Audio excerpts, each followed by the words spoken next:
So start பண்ணிடலாம். So good evening. So hi all. I welcome you all for the 5 editorials of the week initiative. In this initiative, we'll be identifying 5 editorials from the Hindu in the last week, and we'll be discussing that with respect to mains point of view. The main aim is to help you to take the points which you read in the editorials into mains answer rating. So it is a purely answer rating session. Use these points whichever you are reading in the editorial session in your mains answer rating. Then only the ultimate objective of the session will be reached. So we'll start the session with that. Of course, இந்த session ஆரம்பிக்கிறப்போ ஒரே ஒரு மன வருத்தம் என்னதுன்னா, ஹிந்துல பண்ண அந்த recent reforms bold and better அப்படின்னு ஒரு ரெஃபார்ம் பண்ணியிருந்தாங்க. Of course news articles are very good. அதே மாதிரி other articles, news articles are very good. Quality of images are very good. நீங்க பாத்தீங்களா, colour palette has improved a lot. So அதுவும் நல்லா இருந்தது, கலர்ஃபுல்லா இருக்கு. பட் எடிட்டோரியல் செக்ஷன் அப்படிங்கிறது வரும்போது இந்த ரிஃபார்ம்ல வந்து they increase the font size. Font சைஸை இன்க்ரீஸ் பண்ணதுனால கண்டென்ட்டை குறைச்சிட்டாங்க. ஸோ அதனால ஆல் தி எடிட்டோரியல்ஸ் இனிமேல் கொஞ்சம் சைஸ் கம்மியாக தான் வரப்போகுது. அதனால எல்லாரும் ஜாலி ஆயிடுவீங்க. பட் எனக்கு அது கஷ்டமா இருக்கு. ஸோ லாஸ்ட் வீக் ஃபுல்லாவே வந்து டியூஸ்டேல இருந்து இன்னைக்கு வரைக்கும் சாட்டர்டே வரைக்கும் நிறைய எடிட்டோரியல்ஸே கிடைக்கல. எல்லாமே ட்ரை அப்ட்ராக்டான ஒரு மாதிரி எடிட்டோரியல்ஸ் தான் இருந்தது. ஸோ டைரக்ட் ரெலவன்ஸோட கம்மியாக தான் இருந்தது. லைக் எடிட்டோரியல்ஸே கம்மியாக தான் இருந்தது. Everyday we had only 2 editorials. So அதனால நீங்க கொஞ்சம் ஜாலியாக இருந்திருப்பீங்க படிக்கிறவங்களா இருந்தா. You would have been happy that only 2 editorials are coming, but ultimately I was facing it very difficult to find. I didn't take even a single editorial from the reformed version. இன்னைக்கு நான் எடுக்கிற 5மே பழைய ஹிந்துல இருந்து எடுத்திருக்கேன். இந்த புதன்கிழமையில இருந்து வந்த ஹிந்துல இருந்து எதுவுமே எடுக்கல. ஐ மீன் டியூஸ்டேல இருந்து வந்த ஹிந்துல இருந்து I didn't take anything. Letters to the editorல வந்து they increase the space because இந்த 1 week வந்து ரிவ்யூ போடணும் அப்படிங்கிறதுக்காக லெட்டர்ஸ் டு தி எடிட்டர் கொஞ்சம் பெருசாக்கி இருக்காங்க. பட் ஹோப்ஃபுல்லி நெக்ஸ்ட் வீக் வந்து அது குறைஞ்சு நிறைய ஆர்டிகல்ஸ் வரும் அப்படிங்கறத எதிர்பார்க்கிறோம். நானும் ஒரு லெட்டர் டு தி எடிட்டர் எழுதிட்டேன். நேத்திக்கே எழுதி முடிச்சிட்டேன் நைட்டு. தயவு செஞ்சு யூபிஎஸ்சி ஆஸ்பிரன்ஸும் உங்களுடைய ஒரு முக்கியமான கன்சூமர்ஸ் அப்படிங்கிறதையும் ஞாபகம் வச்சுக்கோங்க. கிவ் மோர் எடிட்டோரியல்ஸ், ஒப்பீனியன் காலமுடைய சைஸை குறைக்காதீங்க. Give the same 5 opinions every day அப்படிங்கிற மாதிரி நான் எழுதியிருக்கேன். ஸோ பார்ப்போம் whatever they are telling. Reply வரல, அது வராது எப்பவுமே. நான் நிறைய வாட்டி எழுதியிருக்கேன், ரிப்ளை எல்லாம் வந்தது இல்லை. பட் ஸ்டில் நம்ம எழுதி போட வேண்டியது நம்ம கடமை. நீங்களே போடுங்க, ஓகே, எல்லாரும் போடுவோம். So with this note will start பண்ணும்போதே நேற்றுக்கு நைட் ஒரு முக்கியமான ஒரு செய்தி வந்தது 12 மணிக்கு. ஜி ஜின்பிங்கை வந்து ஹவுஸ் அரெஸ்ட் பண்ணிட்டதா. நான் பார்த்தோன்னே ஷாக் ஆயிட்டேன். ஃபேக் நியூஸ்ன்னு நினைச்சேன். But they have refuted it as fake news, but still they are not refuting it strongly. So அது என்ன ரியல் நியூஸா ஃபேக் நியூஸா என்ன நடக்குதுன்னு தெரியல சைனால. Since Xi Jinping was about to take the third continuous term எடுத்துக்கிட்டு all powerful like மாவோ அப்படிங்கிற மாதிரி ஒரு லெவலுக்கு போகலாம். இந்த சுப்ரீம் லீடர்ஸ் ஆஃப் சைனானா மாவோவையும் டெங்கியும் தான் சொல்லுவாங்க, டெங் ஜியோபாங்கையும். ஸோ அவங்களுக்கு ஈக்குவலண்டான ஒரு ஸ்ட்ரேச்சர் இல்லை டெங்கை பீட் பண்ணி மாவோவோட ஸ்ட்ராங் ஆகலாம் அப்படிங்கிற மாதிரி wanted to take the full control. So அதுக்கு முன்னாடி ஏதோ ஒரு இன்டர்னல் இல்லை ஒரு கூப் இருக்கிறதா வந்து ரூமர் இருக்கு. மிலிட்ரி டேக் ஓவர் பண்ணிட்டாங்க, ஜி ஜின்பிங் ஹவுஸ் அரெஸ்ட் பண்ணிட்டாங்க அப்படின்னு ஒரு ரூமர்ஸ் பரவுது. ஸோ இன்ட்ரெஸ்டிங்கா இருக்கு. இருக்கிற பிரச்சனை இல்லை, இது ஒரு புது பிரச்சனை. பட் ஸ்டில் இதனால சைனீஸ் மக்களுக்கு நல்லது நடந்தா சரி. Ultimately let us see what it is happening. So இந்த ஒன் மேன் ஷோலாம் வந்து ரொம்ப நாள் இட் won't survive. ஸோ இந்த மாதிரி எக்ஸாம்பிள்ஸ்ல we are seeing. So with this note we will start the today's session.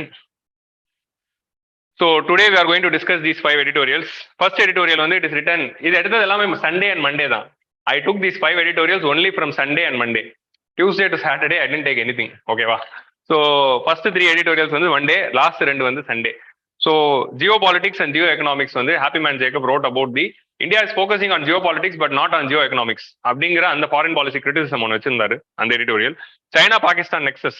So China and Pakistan becoming closer in various aspects. So role of external state actors அப்படிங்கிற அந்த ஆஸ்பெக்ட்ல வந்து why this rising nexus of Pakistan and China should be watched by India அப்படிங்கிற dimension.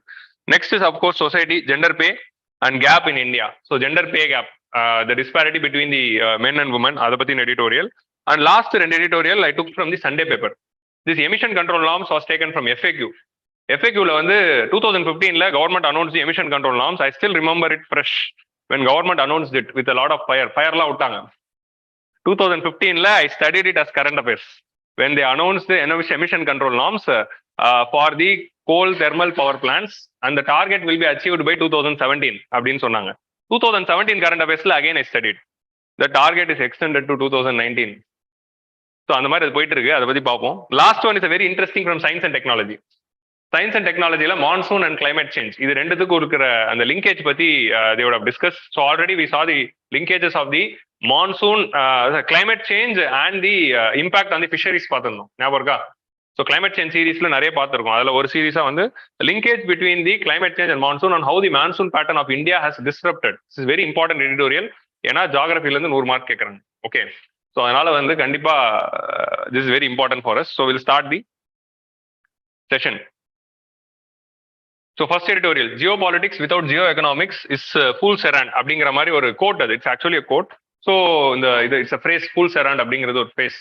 So இதில் என்ன மீன் பண்ண வராங்க அப்படின்னு பார்த்தீங்கன்னா, in recent times, India is focusing only on the geopolitical objectives, like joining Quad. Multilateralism ku adhigama focus pannom. Last week only we saw how good India is managing its foreign policy by balancing the way, ensuring the strategic autonomy. But illa innor dimension irukku. Enna dimension appadina adha innikku paakrom. So இப்படி பாத்தீங்கன்னா, நம்ம last வீக்கும் we saw foreign policy, this week also we are seeing a foreign policy. இது ரெண்டுமே தனி கிடையாது, ஒரே continuum அப்படிங்கறத நீங்க அண்டர்ஸ்டாண்ட் பண்ணணும். It is a analysis of foreign policy. So அந்த கண்டினியூம்ல இன்னைக்கு என்ன பார்க்குறோம்னா, India has joined Quad, India has joined IPEF, India has joined SCO, எல்லாமே சேர்றோம். ஆனா India why they are not focusing on geoeconomics. India has walked out of RCEP, India has walked out of IPEF உடைய trade pillar. So இதே மாதிரி வந்து India is very reluctantly signing the free trade agreements. ஏன்னா free trade agreement reluctantly signing தான் taking lot of டிலேஸ்ல. நான் படிக்க ஆரம்பிக்கும் போதே for a long period of time India and European Union are negotiating free trade agreement அப்படின்னு சொல்லலாம். 2015 long டைம்னா அதை படிச்சே ஒரு 7 வருஷம் ஆகுது, 8 வருஷம் ஆகுது. ஸோ இன்னுக்கு வரைக்கும் யூரோப்பியன் யூனியன் கூட விட் இன் finalise free trade agreement. So free trade agreement sign பண்ணும்போது இந்தியா வந்து ரிலக்டண்டா இருக்கிறதுனால whether it is right trend for our geoeconomics அப்படிங்கிறதா இந்த எடிட்டோரியல் பேசுது. It's a very good comparison between the geo economics and geopolitics. So geopolitics without geo-economics, multilateralism and GS3 economy. GS3 economy-ல ஏன் நான் மீன் பண்றேன்னா trade. ஏன்னா GS3 economy-ல always the 11th question வந்து ரொம்ப அனாலிட்டிக்கலா கேட்கறாங்க. ஸோ அந்த 11th கொஸ்டின் நீங்க பாத்தீங்கன்னா எவ்ரி இயர் அந்த 11th question some analysis of எக்கானமியா தான் இருக்கு. So what is the role of free trade agreement with respect to trade அப்படின்னு 11th கொஸ்டின்ல கேட்கலாம் GS3ல 15 மார்க்ல.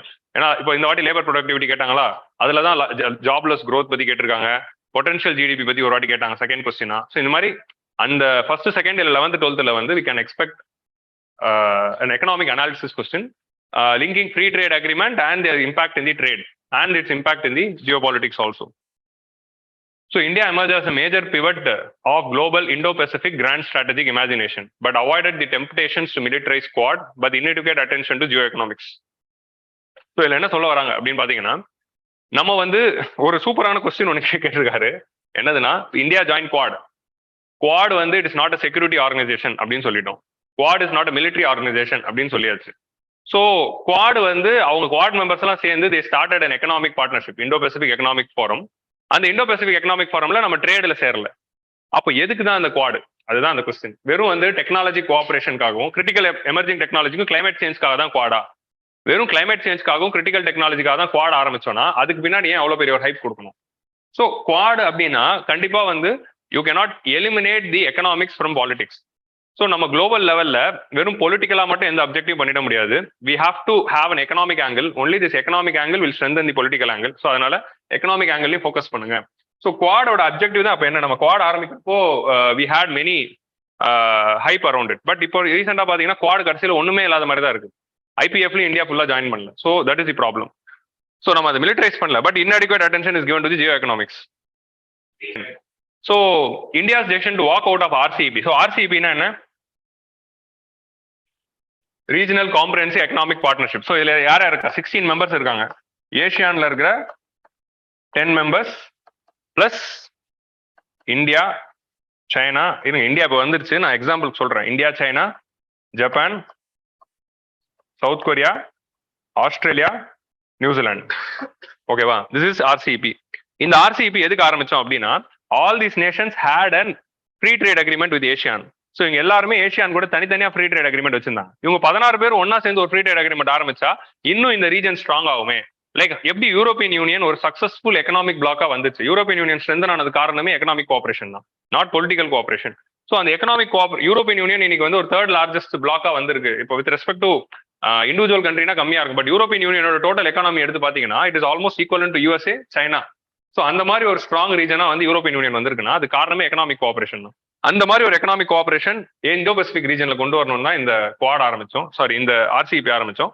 பட் இதுல இருந்து இந்தியா வந்து வாக் அவுட் பண்ணிட்டாங்க. ஏன்னா ஃப்ரீ ட்ரேட் அக்ரிமெண்ட்ல நம்ம போய் சைன் பண்ணோம்னா இந்தியாவுடைய dairy farmers will be affected.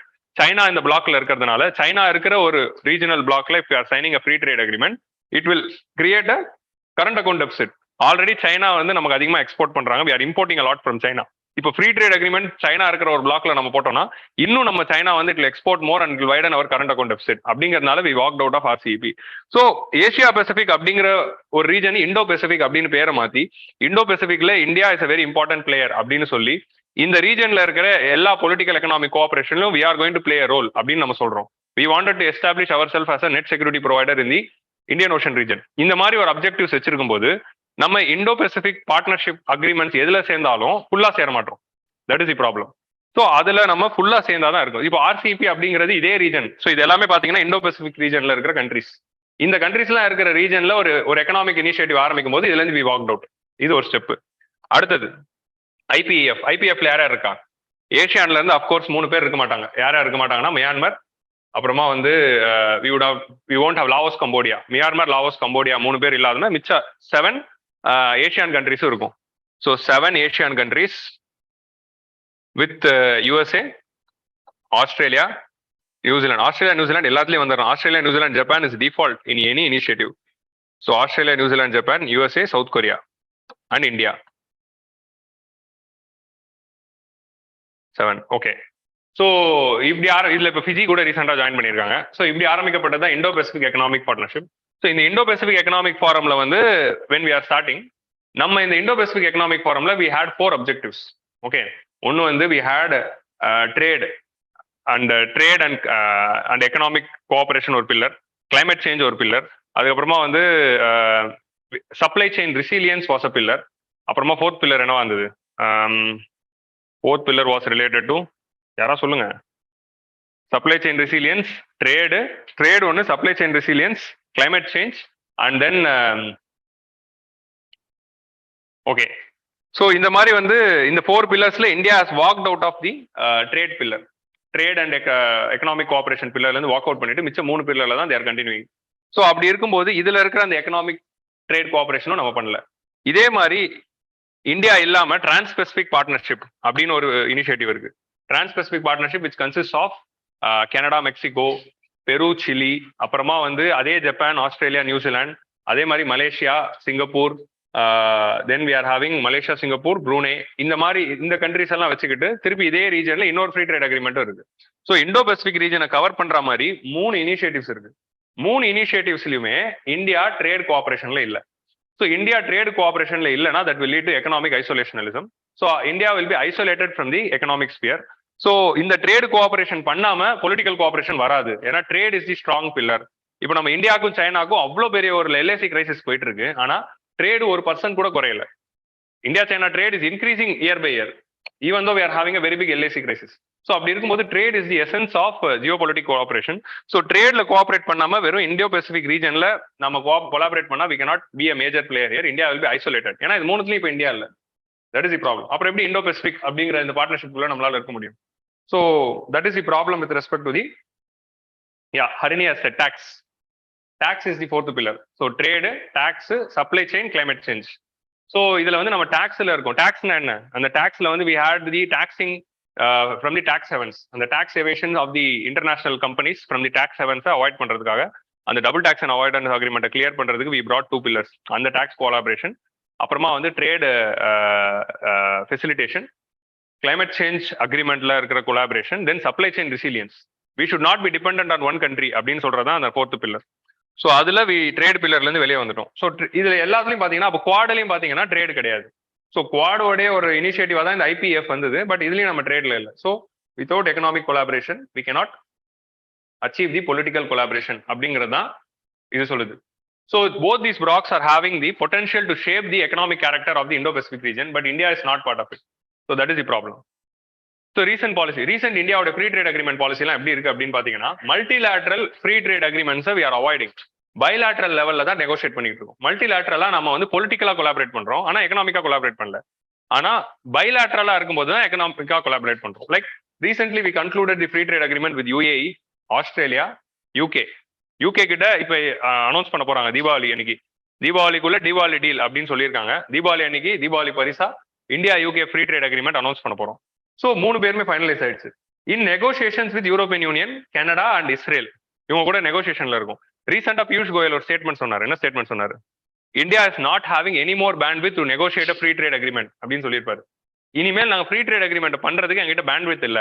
ஒரு ஃப்ரீ ட்ரேட் அக்ரிமெண்ட் குள்ள நம்ம போறோம்னா India is not a manufacturing country. So automatically there is a possibility of further widening of current account deficit. ஏன்னா நம்ம அதிகமா இம்போர்ட் பண்றதுக்கு வாய்ப்பு இருக்கு. ஸோ அப்படி இருக்கணும்னா அந்த இம்போர்ட் எல்லாம் சமாளிச்சுட்டு நம்ம அந்த ஃப்ரீ ட்ரேட் அக்ரிமெண்ட் குள்ள போகணும் அப்படிங்கிற அந்த நீடு இருக்கு. கரெக்டா? ஸோ அப்படி ஒரு நீடுல நம்ம உள்ள போகணும்னா நம்ம கிட்ட ஃபாரின் எக்ஸ்சேஞ்ச் ரிசர்வ்ஸ் கரெக்டா இருக்கணும். ஸோ அது எவ்வளவு மேனேஜ் பண்ண முடியுமோ அந்த அளவுக்கு தான் ஃப்ரீ ட்ரேட் அக்ரிமெண்ட் குள்ள போக முடியும். நம்ம ஆல்ரெடி வந்து 3 ஃபைனலைஸ் பண்ணிட்டோம், 3 நெகோசியேஷன்ஸ்ல இருக்கோம். இதுக்கு மேல நாங்க யாராலையும் பண்ண முடியாது அப்படின்னு நியூசிலாந்து கிட்ட சொன்னாரு. New Zealand they are interested in a free trade agreement. So அப்போ நியூசிலாந்து கிட்ட அவர் சொல்லியிருப்பாரு, we are not having enough bandwidth for a free trade agreement. So அப்படி இருக்கும்போது இப்போ இதுதான் நம்மளோட கெப்பாசிட்டினா ஒரு 5th லார்ஜஸ்ட் எக்கானமி இல்லாம வேர்ல்டுல முக்கியமான ஃப்ரீ ட்ரேட் அக்ரிமெண்ட்லாம் கன்க்ளூட் ஆயிட்டு இருக்கே அப்படிங்கிறதா question. India is 5th largest economy, ஆனா நம்ம இல்லாம அவங்க பண்றாங்களே. This is the problem which is being raised. Absence of the 5th largest economy from the trade agreement will boost the China's geo-economic hegemony. இதுல என்ன பாத்தீங்கன்னா RCEP ல China இருக்கு. ஸோ எப்படி இதுல ஒன்னுத்துக்குள்ள சைனா இருந்து China is going to have the economic collaboration with the Indo Pacific. So China அவங்க பங்குக்கு RCEP குள்ள இருந்து எல்லா நாடுகளுக்குள்ளேயும் ஒரு ஃப்ரீ ட்ரேட் அக்ரிமெண்ட் போட்டு அவங்களோட எக்கனாமிக் அப்ஜெக்டிவ்ஸை ஸ்ட்ரென்தன் பண்ணிக்கிட்டாங்க. ஸோ அது மூலமா they will further boost their economic trade with all the neighbours of India and their relationship is going to build stronger. So இது வந்து again it is going to act against India's interest தானே in the long run if India is not part of it. So நம்ம எப்பவுமே foreign பாலிசியில பார்ப்போம், வெளியே இருந்து கண்டம் பண்றதுக்கு பதிலா உள்ள போயிட்டு குழப்பி விட்டுறது அப்படிங்கிறது இருக்குல்ல. அமெரிக்காவோட ஸ்ட்ராட்டஜி அதுதான். USA வந்து கடந்த பல வருஷமா வெளியே இருந்து வேணான்னு சொல்றதுக்கு பதிலா உள்ள வந்து குழப்பி விடுவாங்க.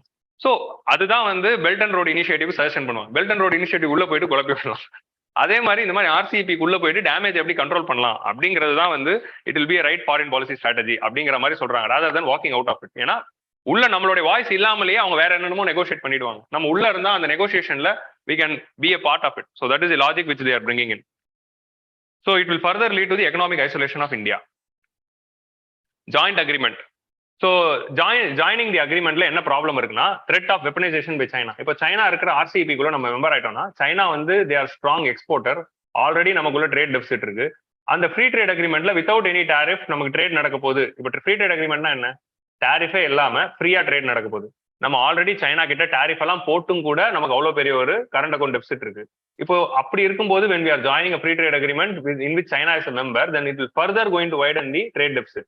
So அது further widen ஆயிடுச்சுன்னா நம்ம we will be more dependent on China. இப்போ most of the developed nations of the world suffered because of the lack of supply from China. ஏன்னா every nation some sort of or other they are dependent on China for any of some important products in the supply chain. அவங்களுடைய முக்கியமான ப்ராடக்ட்ஸ்ல some important products are still coming from China. If China is closed, again இப்ப திருப்பி அந்த thread ஆரம்பிச்சிருக்கு இந்த ரூமர்னால. If China is closed, again it is creating a very big supply chain disruption. உங்களுக்கு புரியுதா? So அப்படி இருக்கும்போது நம்ம சைனா மேல டிபெண்டன்சி அதிகமாயிடும் அப்படிங்கிற ஒரு பயத்தினால தான் we are not entering into a free trade agreement in which China is there. ஏன்னா China might weaponize it. So அதனால அந்த டிபெண்டன்சி குறைக்கணும். பட் எத்தனை நாளைக்கு நம்ம வெளியவே இருக்க முடியும்? ஸோ பெஸ்ட் சொல்யூஷன் என்னதுன்னா get into it, face it, get the negative outcomes of it. அந்த நெகட்டிவ் அவுட்கம்ஸை manage it, regulate it and come out successfully. So அதை ஃபேஸ் பண்ணி அதனால வரக்கூடிய நெகட்டிவ் இம்பாக்ட்ஸை ரெடியூஸ் பண்றதுக்கு தான் நம்ம ஃபோக்கஸ் பண்ணுமே தவிர rather than staying out of it. So அதை தான் சொல்றாங்க. ஸோ அது ஜாயின் பண்றதுக்கான எக்கனாமிக் கேப்பபிலிட்டி இந்தியா டெவலப் பண்ணிட்டு சீக்கிரம் ஜாயின் பண்ணுங்க அப்படிங்கிற மாதிரி சொல்றாங்க. இல்ல உள்ள போயிட்டு negotiations make it favourable to India. Like RCEP India tried that. என்ன ட்ரை பண்ணோம்? எங்களுக்கு வந்து ஆரிஜின், அந்த கூட்ஸோடைய ஆரிஜின் வந்து it should be very clear. So எங்க இந்த கூட்ஸ் ஆரிஜின் ஆகுது அப்படிங்கிற அந்த ரெகுலேஷன்ஸ் வேணும். அதே மாதிரி வந்து ஆட்டோமேட்டிக் ட்ரிகர் மெக்கானிசம் கேட்டிருந்தோம். Rules of origin and automatic trigger mechanism அப்படின்னு 2 சேஃப்கார்ட் நம்ம கேட்டிருந்தோம். அதே மாதிரி delayed implementation of free trade agreement with China கிட்ட நாங்கள் இமீடியட்டா ஃப்ரீ ட்ரேட் வரமாட்டோம், நாங்கள் ரெஸ்ட் ஆஃப் தி 14 கண்ட்ரிஸ் கூட தான் வருவோம். இந்த மாதிரி 3 கிளாஸ் நம்ம கேட்டோம். அந்த கிளாஸ்க்குள்ள நான் டீடைல்டா போல, பட் அந்த 3 கிளாஸுமே அவங்க இனிஷியலா கொடுக்கறதுக்கு ரெடியா இல்லை. பட் ஸ்டில் நம்ம உள்ள போயிட்டு இன்னும் ஃபர்தர் நெகோஷியேட் பண்ணி ஏதாவது பண்ணியிருந்திருக்கலாம் அப்படிங்கிறது தான் வந்து they are raising. It is difficult to integrate India with the global and regional supply chains. இப்போ நம்ம மேனுஃபேக்சரிங் பூஸ்ட் பண்ணுங்கிற ஒரு நீடு இருக்கு. கண்டிப்பா without importing raw materials, most of the raw materials still are being imported. அப்படி இருக்கும்போது supply செயின்ல நம்ம பார்ட்டா இருக்க போறோம். இப்போ நீங்க மொபைல் மேனுஃபேக்சர் பண்ணனாலும் எப்படியும் வந்து some sort of semiconductor is going to come from Taiwan or South Korea like that. So அந்த மாதிரியான சப்ளை செயின்ல முக்கியமா இருக்கக்கூடிய நாடுகள் இருக்கிற ஒரு ரீஜனல் பிளாக்ல நம்ம பார்ட்டா இல்லாம நம்ம சப்ளை செயின் எப்படி ஸ்ட்ராங் பண்ண முடியும்? So being part of it will strengthen the supply chain, otherwise it is going to create problem. இப்போ அவங்க எல்லாருமே க்ளோஸ் ஆகி அவங்களோட ட்ரேட் சூப்பரா போகும், இந்தியா மட்டும் தனியா இருக்கும், நமக்கு தனியா நெகோஷியேட் பண்ற மாதிரி இருக்கும். So we will not be getting the benefits. So look form response to China plus one strategy. இதுல சேர்றதுனால என்ன ஒரு அட்வான்டேஜ் வருது? சைனா பிளஸ் ஒன் ஸ்ட்ராட்டஜினா என்ன? ஃபர்ஸ்ட் அது புரிஞ்சுக்கணும். சைனா வந்து it's not a trustable partner அப்படிங்கிற மாதிரி நிறைய நேஷன்ஸ் ஃபீல் பண்றாங்க, கரெக்டா? ஏன்னா பிகாஸ் ஆஃப் தேர் சீக்ரசி, அதே மாதிரி வந்து because of their over dominance with respect to the economic hegemony அப்படின்னு சொல்றாங்க.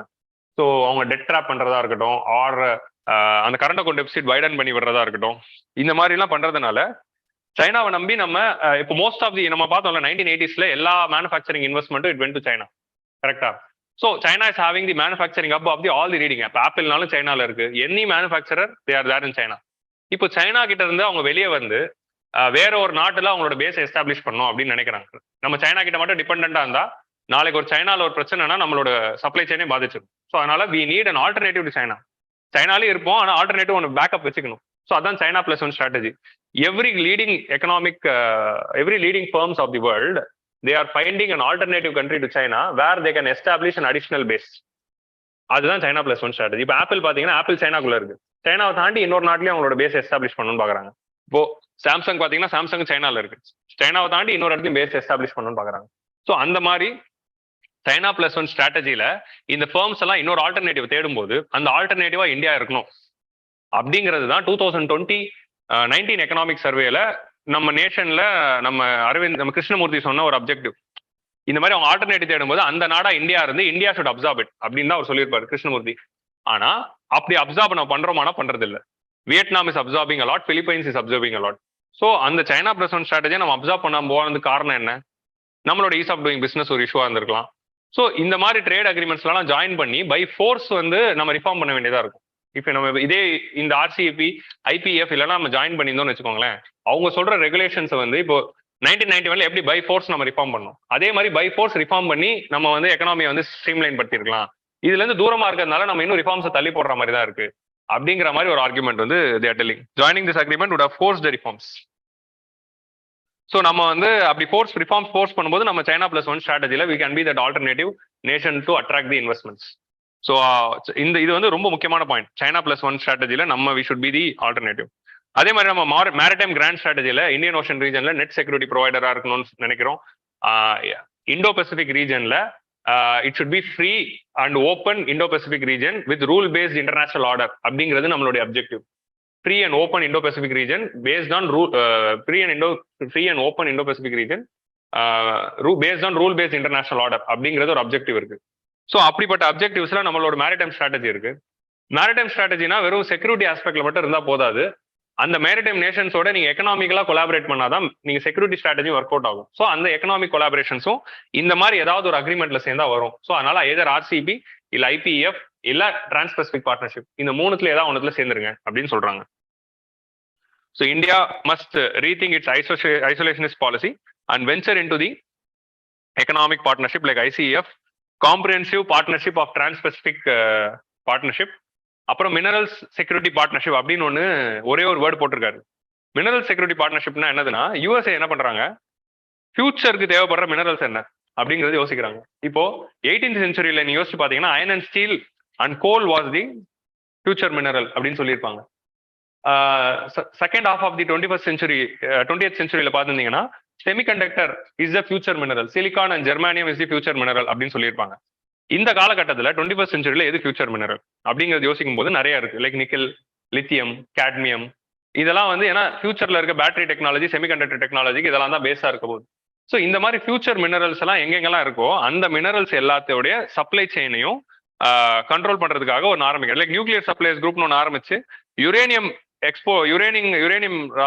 ரிசோர்சஸ் இருக்கிற நேஷன்லாம் ஒரு அலையன்ஸ் ஃபார்ம் பண்ணாங்கல்ல, அதே மாதிரி இந்த மாதிரி ஃபியூச்சர் மினரல்ஸ் இருக்கிற நேஷன்ஸ் எல்லாம் ஒன்று சேர்ந்து ஆரம்பிக்கப்பட்டது தான் mineral security partnership. which is led by USA.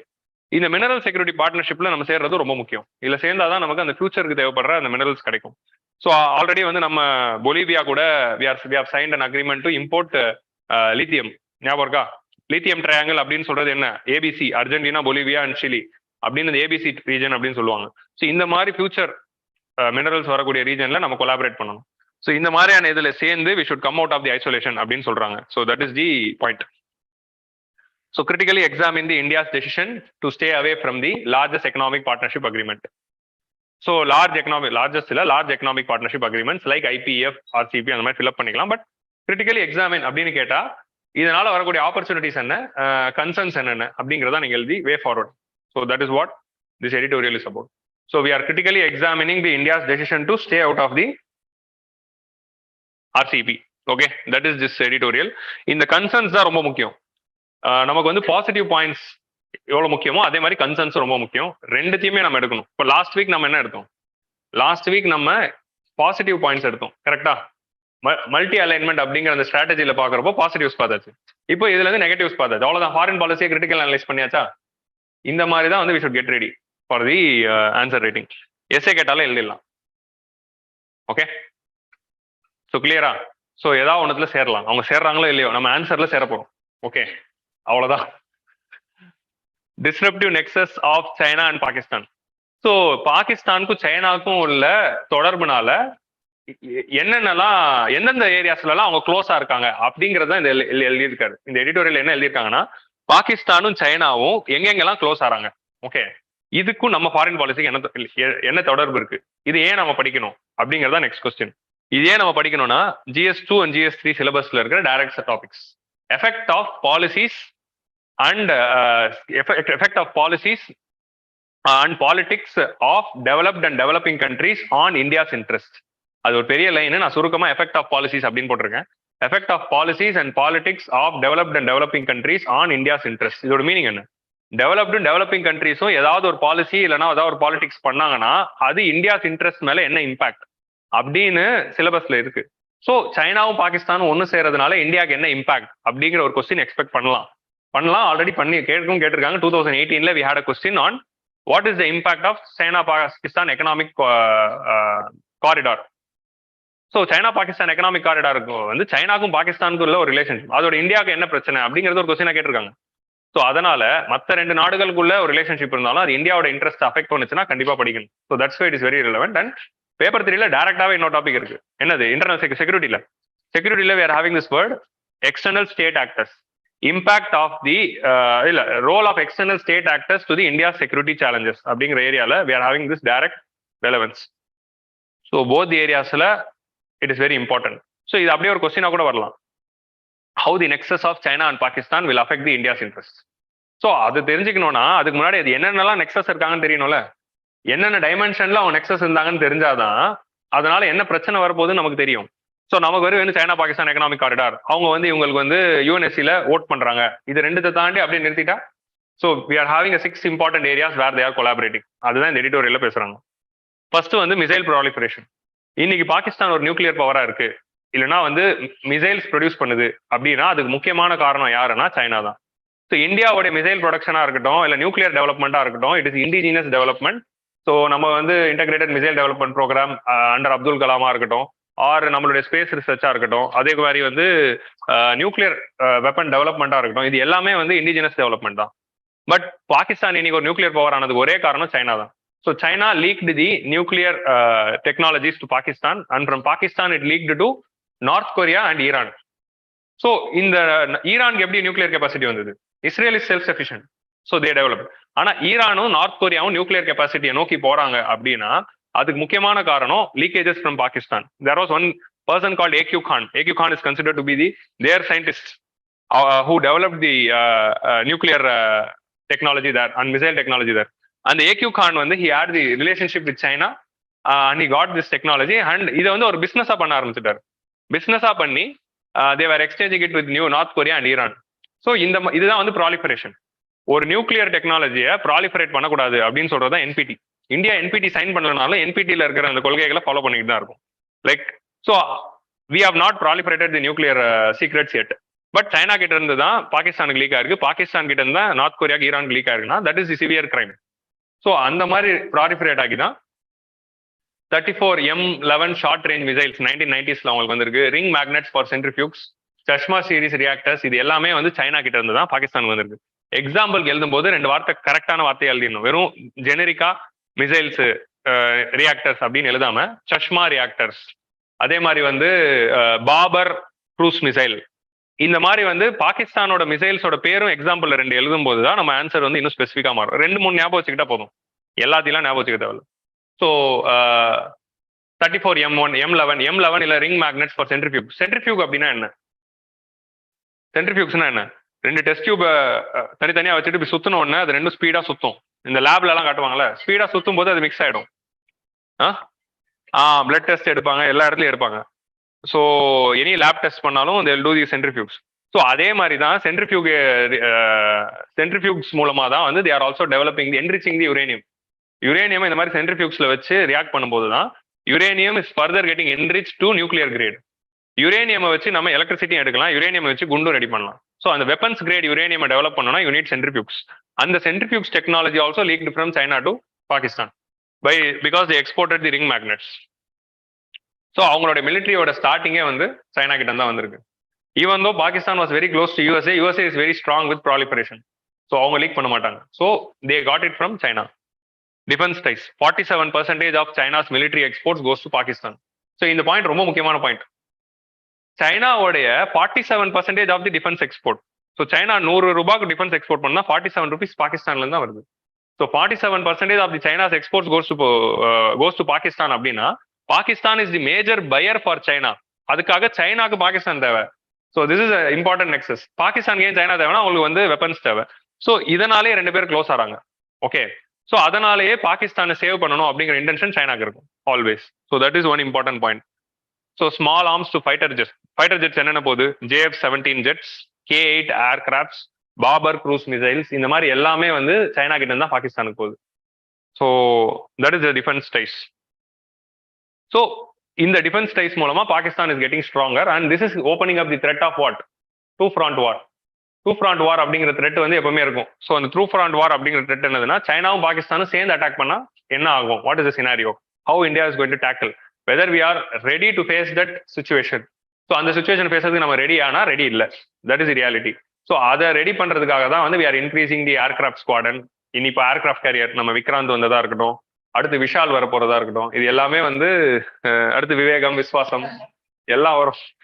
இப்போ துணிவு, தைரியம், துணிச்சல், தன்மானம், தியாகம்.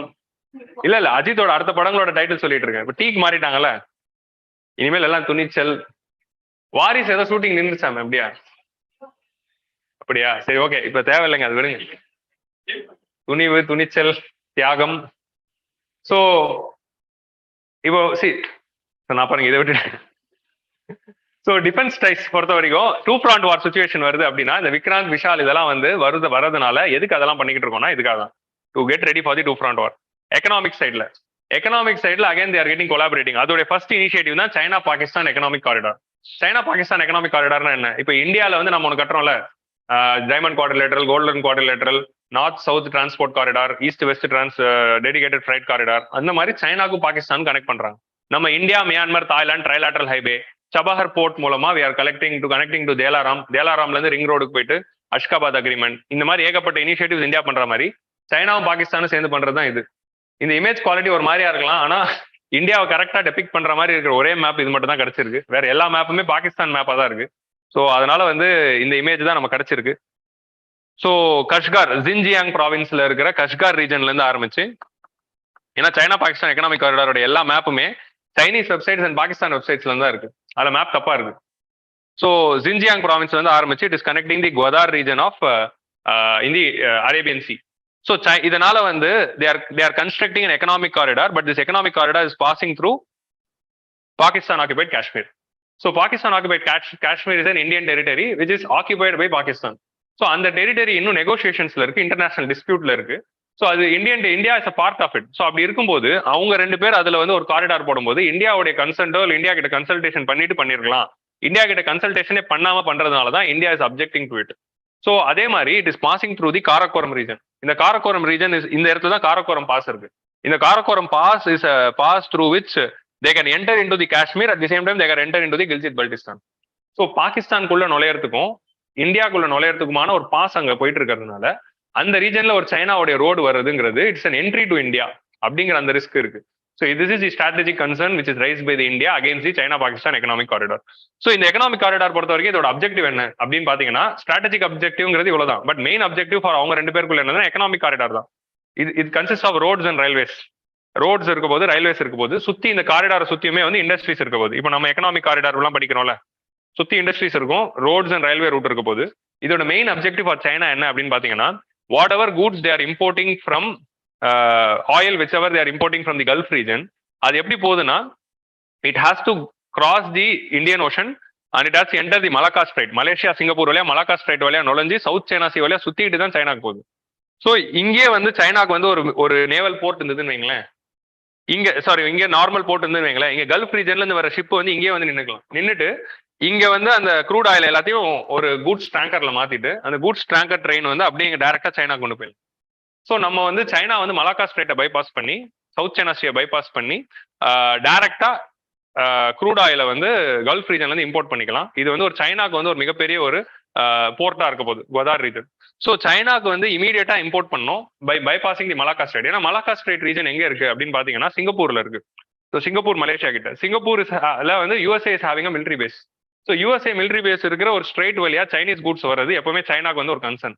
ஸோ எப்போ வேணாலும் யூஎஸ்ஏ பிளாக் பண்ணலாம்ல, அந்த பிளாக்கை பைபாஸ் பண்ணோம்னா they need port in the Indian Ocean region from where they can import the goods. இப்போ எந்த ஒரு கூடா வந்தாலும் குவாதார்ல இறக்கி வச்சுட்டா இங்க இருந்து ரோட் மூலமா ரயில் மூலமா they can take it to China. So அதான் ultimate objective of China Pakistan economic corridor. இதனால பாகிஸ்தானுக்கு என்ன லாபம்? They are getting economic development, infrastructure, road, railways, சுத்தி industries. So that is thing for Pakistan. But India has objected to it. So it's constructed without the consultation with India, affects both India and Pakistan. It is affecting India-Pakistan relation. ஏன்னா Pakistan India கிட்ட consult பண்ணாம இதை பண்ணிட்டாங்க. India China ரிலேஷன்ஸும் கூட, ஏன்னா சைனாவோட ஒரு activity is happening in the Indian territory. So அதனால strategic and economic objectives of China is also there in this. இதுதான் இது. ஸோ இந்த டயக்ராம் பார்த்து வச்சுக்கோங்க, ஆன்சர் ரேட்டிங்ல ரஃபா வரையலாம். China holds 27% of Pakistan's debt. So பாகிஸ்தானுடைய எக்ஸ்டர்னல் டெட்ல 27% of the money has come from China. இந்த ரெண்டு டேட்டா ரொம்ப முக்கியம். 27% of the debt, 47% of defence. Okay, 20 billion in bilateral trade. So இது ஒன்று ஸ்ட்ராட்டஜிக் ரீசன். ஸோ இப்போ நம்ம டிஃபென்ஸ் பார்த்தாச்சு, மிசைல்ஸ் பார்த்தாச்சு, எக்கனாமிக் பார்த்தாச்சு. இப்போ ஸ்ட்ராட்டஜிக்ல என்னதுன்னா காஷ்மீர் இஷ்யூ. ஸோ காஷ்மீர் இஷ்யூவை பொறுத்த வரைக்கும் 1950s China was neutral, they are not taking stands. But 1962 வார்க்கு அப்புறமா சைனா வந்து since they went against India, so அப்போதுல இருந்து என்ன பண்ணிட்டாங்க, காஷ்மீர் இஷ்யூல வந்து they started to take a stance which supported the referendum in Kashmir. காஷ்மீர்ல வந்து ஒரு UN பேஸ்ட் ரெஃபரண்டம் பண்ணி காஷ்மீருக்கு இண்டிபெண்டன்ஸ் கொடுக்கணும் அப்படிங்கிற மாதிரி ஒரு ஸ்டான்ஸுக்கு போயிட்டாங்க. இண்டிபெண்டன்ஸ் இந்த சென்ஸ் அப்படி சொல்லுவாங்க, பட் உள்ளுக்குள்ள இருக்க இன்டென்ஷன் என்னதுன்னா to link it with Pakistan. So பாகிஸ்தானோடைய ஸ்டான்ஸை வந்து சைனா சப்போர்ட் பண்ண ஆரம்பிச்சிட்டாங்க.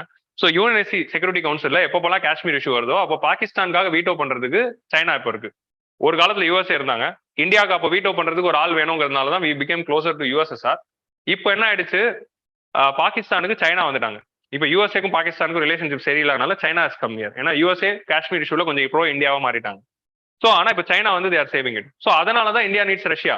இப்போ நாளைக்கு ஒரு Kashmir issue, Kashmir regarding resolution இப்போ செக்யூரிட்டி கவுன்சில்ல வருது அப்படின்னா who is going to veto for India அப்படிங்கிற கொஸ்டின் வரும்போது ரஷ்யா தான் இருக்கு. ஸோ அதனால தான் ரஷ்யாக்கு அகேன்ஸ்டான ஒரு ஹார்ஷ் ஸ்டான்ஸ் எடுக்காம இருக்கிறதுக்கு one of the reasons. So that is the purpose. ஏன்னா Russia is doing veto for India for இது. ஸோ இப்படி இவங்க வீட்டோ பண்ணி தான் இந்த பிரச்சனையை சால்வ் பண்ணாம வச்சிருக்காங்க. So veto power is the major problem which is disrupting the world piece. So veto power அப்படிங்கிற அந்த விஷயம் யூஎன்எஸ்சியில இல்லாம இருந்ததுன்னா பாதி பிரச்சனை அப்பயே சால்வ் ஆயிருக்கும். இந்த வீட்டோ பவர்னால தான் இன்னைக்கு வரைக்கும் காஷ்மீர் பிரச்சனை சால்வ் ஆகாம இருக்கு. இப்போ இந்தியாவுக்கு சாதகமா வந்தா யூஎஸ்ஏ வீட்டோ பண்ணிடுவான், பாகிஸ்தானுக்கு சாதகமா வந்தா யூஎஸ்எஸ்ஆர் வீட்டோ பண்ணிடுவான். ஸோ அப்போ கடைசி வரைக்கும் ஒரு முடிவே இல்லாம போயிடும். So this is how it is extending. So அடிக்கடி வந்து காஷ்மீர் பத்தி பேசுறாங்க. Next political support. Political support அப்படிங்கிற பொறுத்த வரைக்கும் சைனால வந்து இந்த ரீஜன் இருக்குல்ல, திஸ் இஸ் ஜின்ஜியாங் ரீஜன். இந்த ஜின்ஜியாங் ரீஜன் யார் யார் பார்டர்ல இருக்கா, இங்க வந்து தஜிகிஸ்தான் இருக்கு, மேல டர்க்மெனிஸ்தான் இருக்கு. ஸோ டஜிகிஸ்தான் கிர்கிஸ்தான் இருக்கு, சாரி கீழே இங்க வந்து டஜிகிஸ்தான், இங்க கிர்கிஸ்தான் இருக்கும். ஸோ இந்த தஜிகிஸ்தான் கிர்கிஸ்தான் வந்து இஸ்லாமிக் கண்ட்ரிஸ். ஸோ அதே மாதிரி சைனாவுடைய இந்த ஜின்ஜியாங் ப்ராவின்ஸ்லயும் we are having Uyghur Muslims அப்படிங்கிற ஒரு கம்யூனிட்டி இருக்கு. இந்த Uyghur Muslim community is a minority community which is existing in China. China வந்து they are persecuting them and they are conducting a genocide on them. There is a very big genocide which is happening against the Uyghur Muslim community which is a minority community which is in Chinese region. அங்க என்ன நடக்குதுன்னே நமக்கு தெரியாது. ஏன் தெரியாதுன்னா China is very closed. அங்க வந்து secrets எதுவும் வெளியே வராது. என்ன நடக்குதுன்னே தெரியல. There is a very big massacre happening. So அந்த மேசக்கர் அங்க நடக்கிறத வந்து யார் வேர்ல்டுல கண்டம் பண்ணுவாங்க அப்படின்னு பாத்தீங்கன்னா இந்த organisation of Islamic cooperation, OIC அப்படிங்கிற ஒரு ஆர்கனைசேஷன் இருக்கு. ஓவைசினா அந்த ஓவைசி இல்ல, OIC organisation of Islamic cooperation. நம்ம அசாதுதீன் ஓஐசி அப்படிங்கிற மாதிரி கன்ஃபியூஸ் ஆகாதீங்க, அவரும் கண்டம் பண்ணுவாரு. So organisation of Islamic cooperation அப்படின்னு இருக்குல்ல, இந்த ஓஐசி அப்படிங்கிற இந்த ஆர்கனைசேஷன் வந்து it is a organisation consisting of Muslim states. All the Islamic states they came together. Almost ஒரு 57 முஸ்லீம் கண்ட்ரிஸ் ஒன்று சேர்ந்து முஸ்லீம் பீப்புளுடைய கன்சர்ன்ஸ்க்காகவும் முஸ்லீம் கண்ட்ரிஸோட கன்சர்ன்ஸ்க்காகவும் இஷ்யூ ரைஸ் பண்றதுக்காக ஒரு 57 Islamic countries they joined and they started this organisation called OIC. So இவங்க வந்து அந்த யூகர் Muslims பாப்புலேஷன்ஸை பத்தின அந்த இஷ்யூ ரைஸ் பண்ணாம இருக்கணும். இவங்க ரைஸ் பண்ணிட்டாங்கன்னா சைனாக்கு அகேன்ஸ்டா அது இன்டர்நேஷனல் கிரிட்டிசிசம் ஆயிடும். ஸோ அதை ரைஸ் பண்ணாம இருக்கணும்னா ஓஐசிக்குள்ள Pakistan, China needs a friend. So அப்படிப்பட்ட ஒரு ஃப்ரெண்டு தான் பாகிஸ்தான். ஸோ சைனாவுடைய பொலிட்டிக்கல் அப்ஜெக்டிவ்ஸ்க்கு பாகிஸ்தான் இங்கே ஓஐசிக்குள்ள ப்ரோ சைனாவா பேசுது. உங்களுக்கு புரியுதா? ஸோ அதனால சைனாவை கண்டம் பண்ணாதீங்கிற மாதிரி it is doing the voice for China in the OIC. So அதனால Pakistan, China supports Pakistan in UNSC. யூஎன்எஸ்சியில் ஏதாவது பிரச்சனை வந்தா இவங்க சப்போர்ட் பண்றாங்க. அதே மாதிரி ஓஐசியில் பாகிஸ்தான் சப்போர்ட்ஸ் சைனா. ஸோ இதுதான் அவங்களுக்குள்ள இருக்கிற bargain. So this is the bargain which is existing between them. So East Turkestan Islamic movement அப்படிங்கிற ஒரு organisation is a insurgency group which is fighting against the problems created by China. So இப்போ வந்து for example எல்லா ஒரு ரீஜன்லையும் இந்த ப்ராப்ளம்க்கு அகேன்ஸ்டா உருவான ஒரு militant group தான் ஈஸ்டர்ன் டர்கிஸ்தான் இஸ்லாமிக் மூவ்மெண்ட். ஸோ இந்த மூவ்மெண்ட் வந்து they are fighting against China.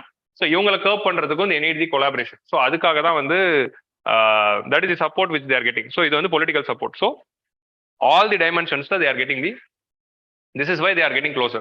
So இப்போ நம்ம what is going to be the impact of the China Pakistan nexus on India's interest அப்படின்னு ஒரு கொஸ்டின் வருதுன்னா ஃபர்ஸ்ட் என்னென்ன நெக்ஸஸ் இருக்குன்னு தெரியணும். ஸோ ஒரு நெக்ஸஸ்க்குள்ள அதனால நமக்கு இருக்க பிரச்சனைகள் என்ன அப்படின்னு எழுதிடலாம். இப்போ டிஃபென்ஸ்னா 2-front war solution, மிசைல் டெவலப்மெண்ட்னா ஒரு irresponsible நேஷன் கிட்ட நியூக்ளியர் பவர் இருந்ததுன்னா they can misuse the nuclear power. and irresponsible எதை வச்சு சொல்றேன் அப்படின்னா they are state sponsored terrorism பண்றாங்க. பாகிஸ்தானுடைய கவர்மெண்டே டெரரிஸ்ட சப்போர்ட் பண்றாங்க. ஸோ அப்படி இருக்கும்போது there is every possibility of leakage of nuclear technology to terrorist.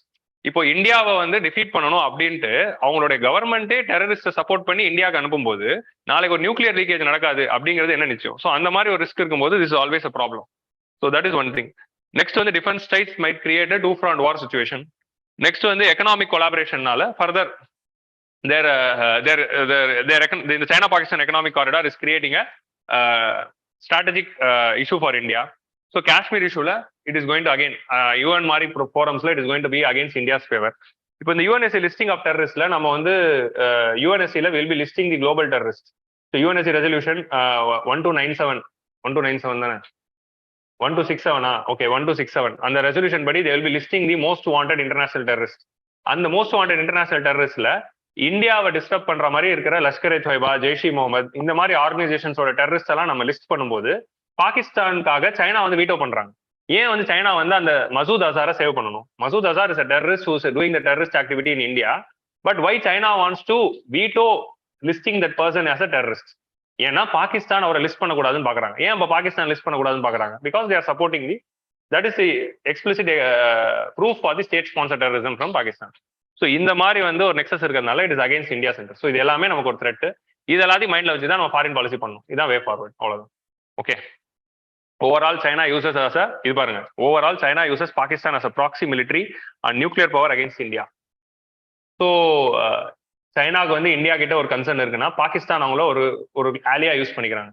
Pakistan எப்படி டெரரிஸ்ட ஒரு ப்ராக்சியா யூஸ் பண்றாங்களோ அப்படி சைனா பாகிஸ்தானையும் ப்ராக்சியா யூஸ் பண்ணுது அப்படின்னு வந்து இவர் வந்து எடிட்டோரியல் எழுதியிருக்காரு. ஸோ நான் இங்க போட்டுருக்க கொஸ்டின் வந்து it is not related to this editorial, but this was the previous year UPSC question. Okay, 2018 வந்த GS3 கொஸ்டின். இது வந்து IR கொஸ்டின் இல்ல, GS3 வந்த question. China-Pakistan Economic Corridor is viewed as a cardinal subset of China's larger One Belt, One Road initiative. Give a brief description of CPEC. Give a brief description of CPEC என்ன? நீங்க அந்த மேப்பை வரைஞ்சி அந்த ரூட்டை போட்டு அதோட அப்ஜெக்டிவ்ஸ் என்ன அப்படின்னு எழுதணும். உங்களுக்கு புரியுதா? இது அவங்களோட இனிஷியேட்டிவ் அப்படின்னு விட்டுருந்தா இந்த கொஸ்டின் எப்படி எழுத முடியும்? ஸோ இதுக்காக தான் if it is affecting India's interest, we have to study that initiative and enumerate the reasons why India has distanced itself from the same. So why India is raising concerns of it. So இதே மாடல்ல entire nexus பத்தியும் வரலாம். இங்க சிபிஇசிக்கு பதிலா entire nexus of China and Pakistan வச்சு கேட்கலாம்.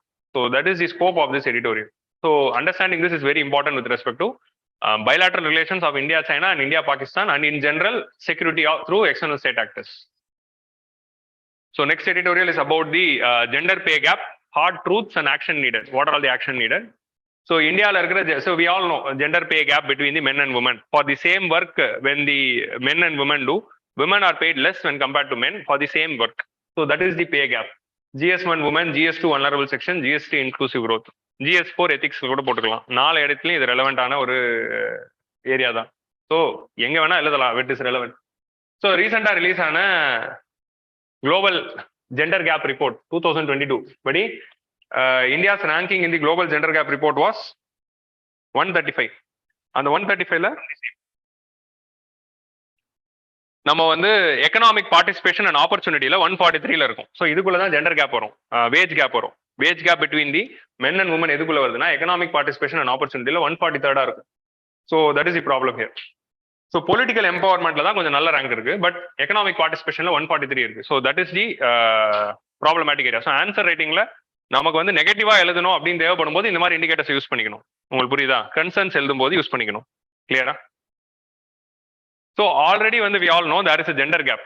அந்த ஜெண்டர் கேப்பை அந்த ஜெண்டர் வேஜ் கேப் ஆல்ரெடி இருக்கிறது நமக்கு தெரியும். அதை இன்னும் டிஸ்டர்ப் பண்ணி வைடன் பண்ணது எதுன்னு பாத்தீங்கன்னா pandemic. Pandemic has disproportionately affected the women workers in terms of job. நிறைய ஜாப் லாசஸ் உமனுக்கு நடந்துச்சு.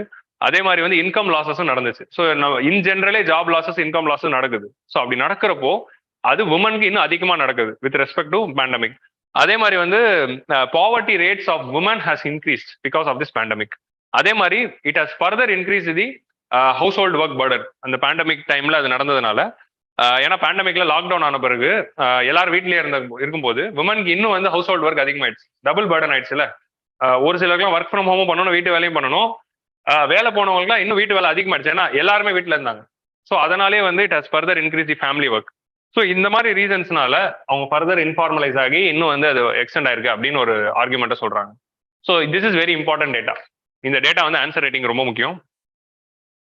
ஸோ நம்மளோட ஜெண்டர் வேஜ் கேப் வந்து 48ல இருந்திருக்கு. 48ல இருந்தது வந்து 28 ஆயிருக்கு. எப்போ? 1993, 2018, அகைன் 2020ல இட் ஹாஸ் பிகம் 35. ஸோ இந்த கிராஃப் வந்து, ஸோ இது வந்து ஒரு லைன் தான், பட் இந்த ஒரு லைன் வந்து இந்த மாதிரி ஒரு கிராஃபா கன்வெர்ட் பண்ணி ஆன்சர் ரைட்டிங்ல யூஸ் பண்ணணும்.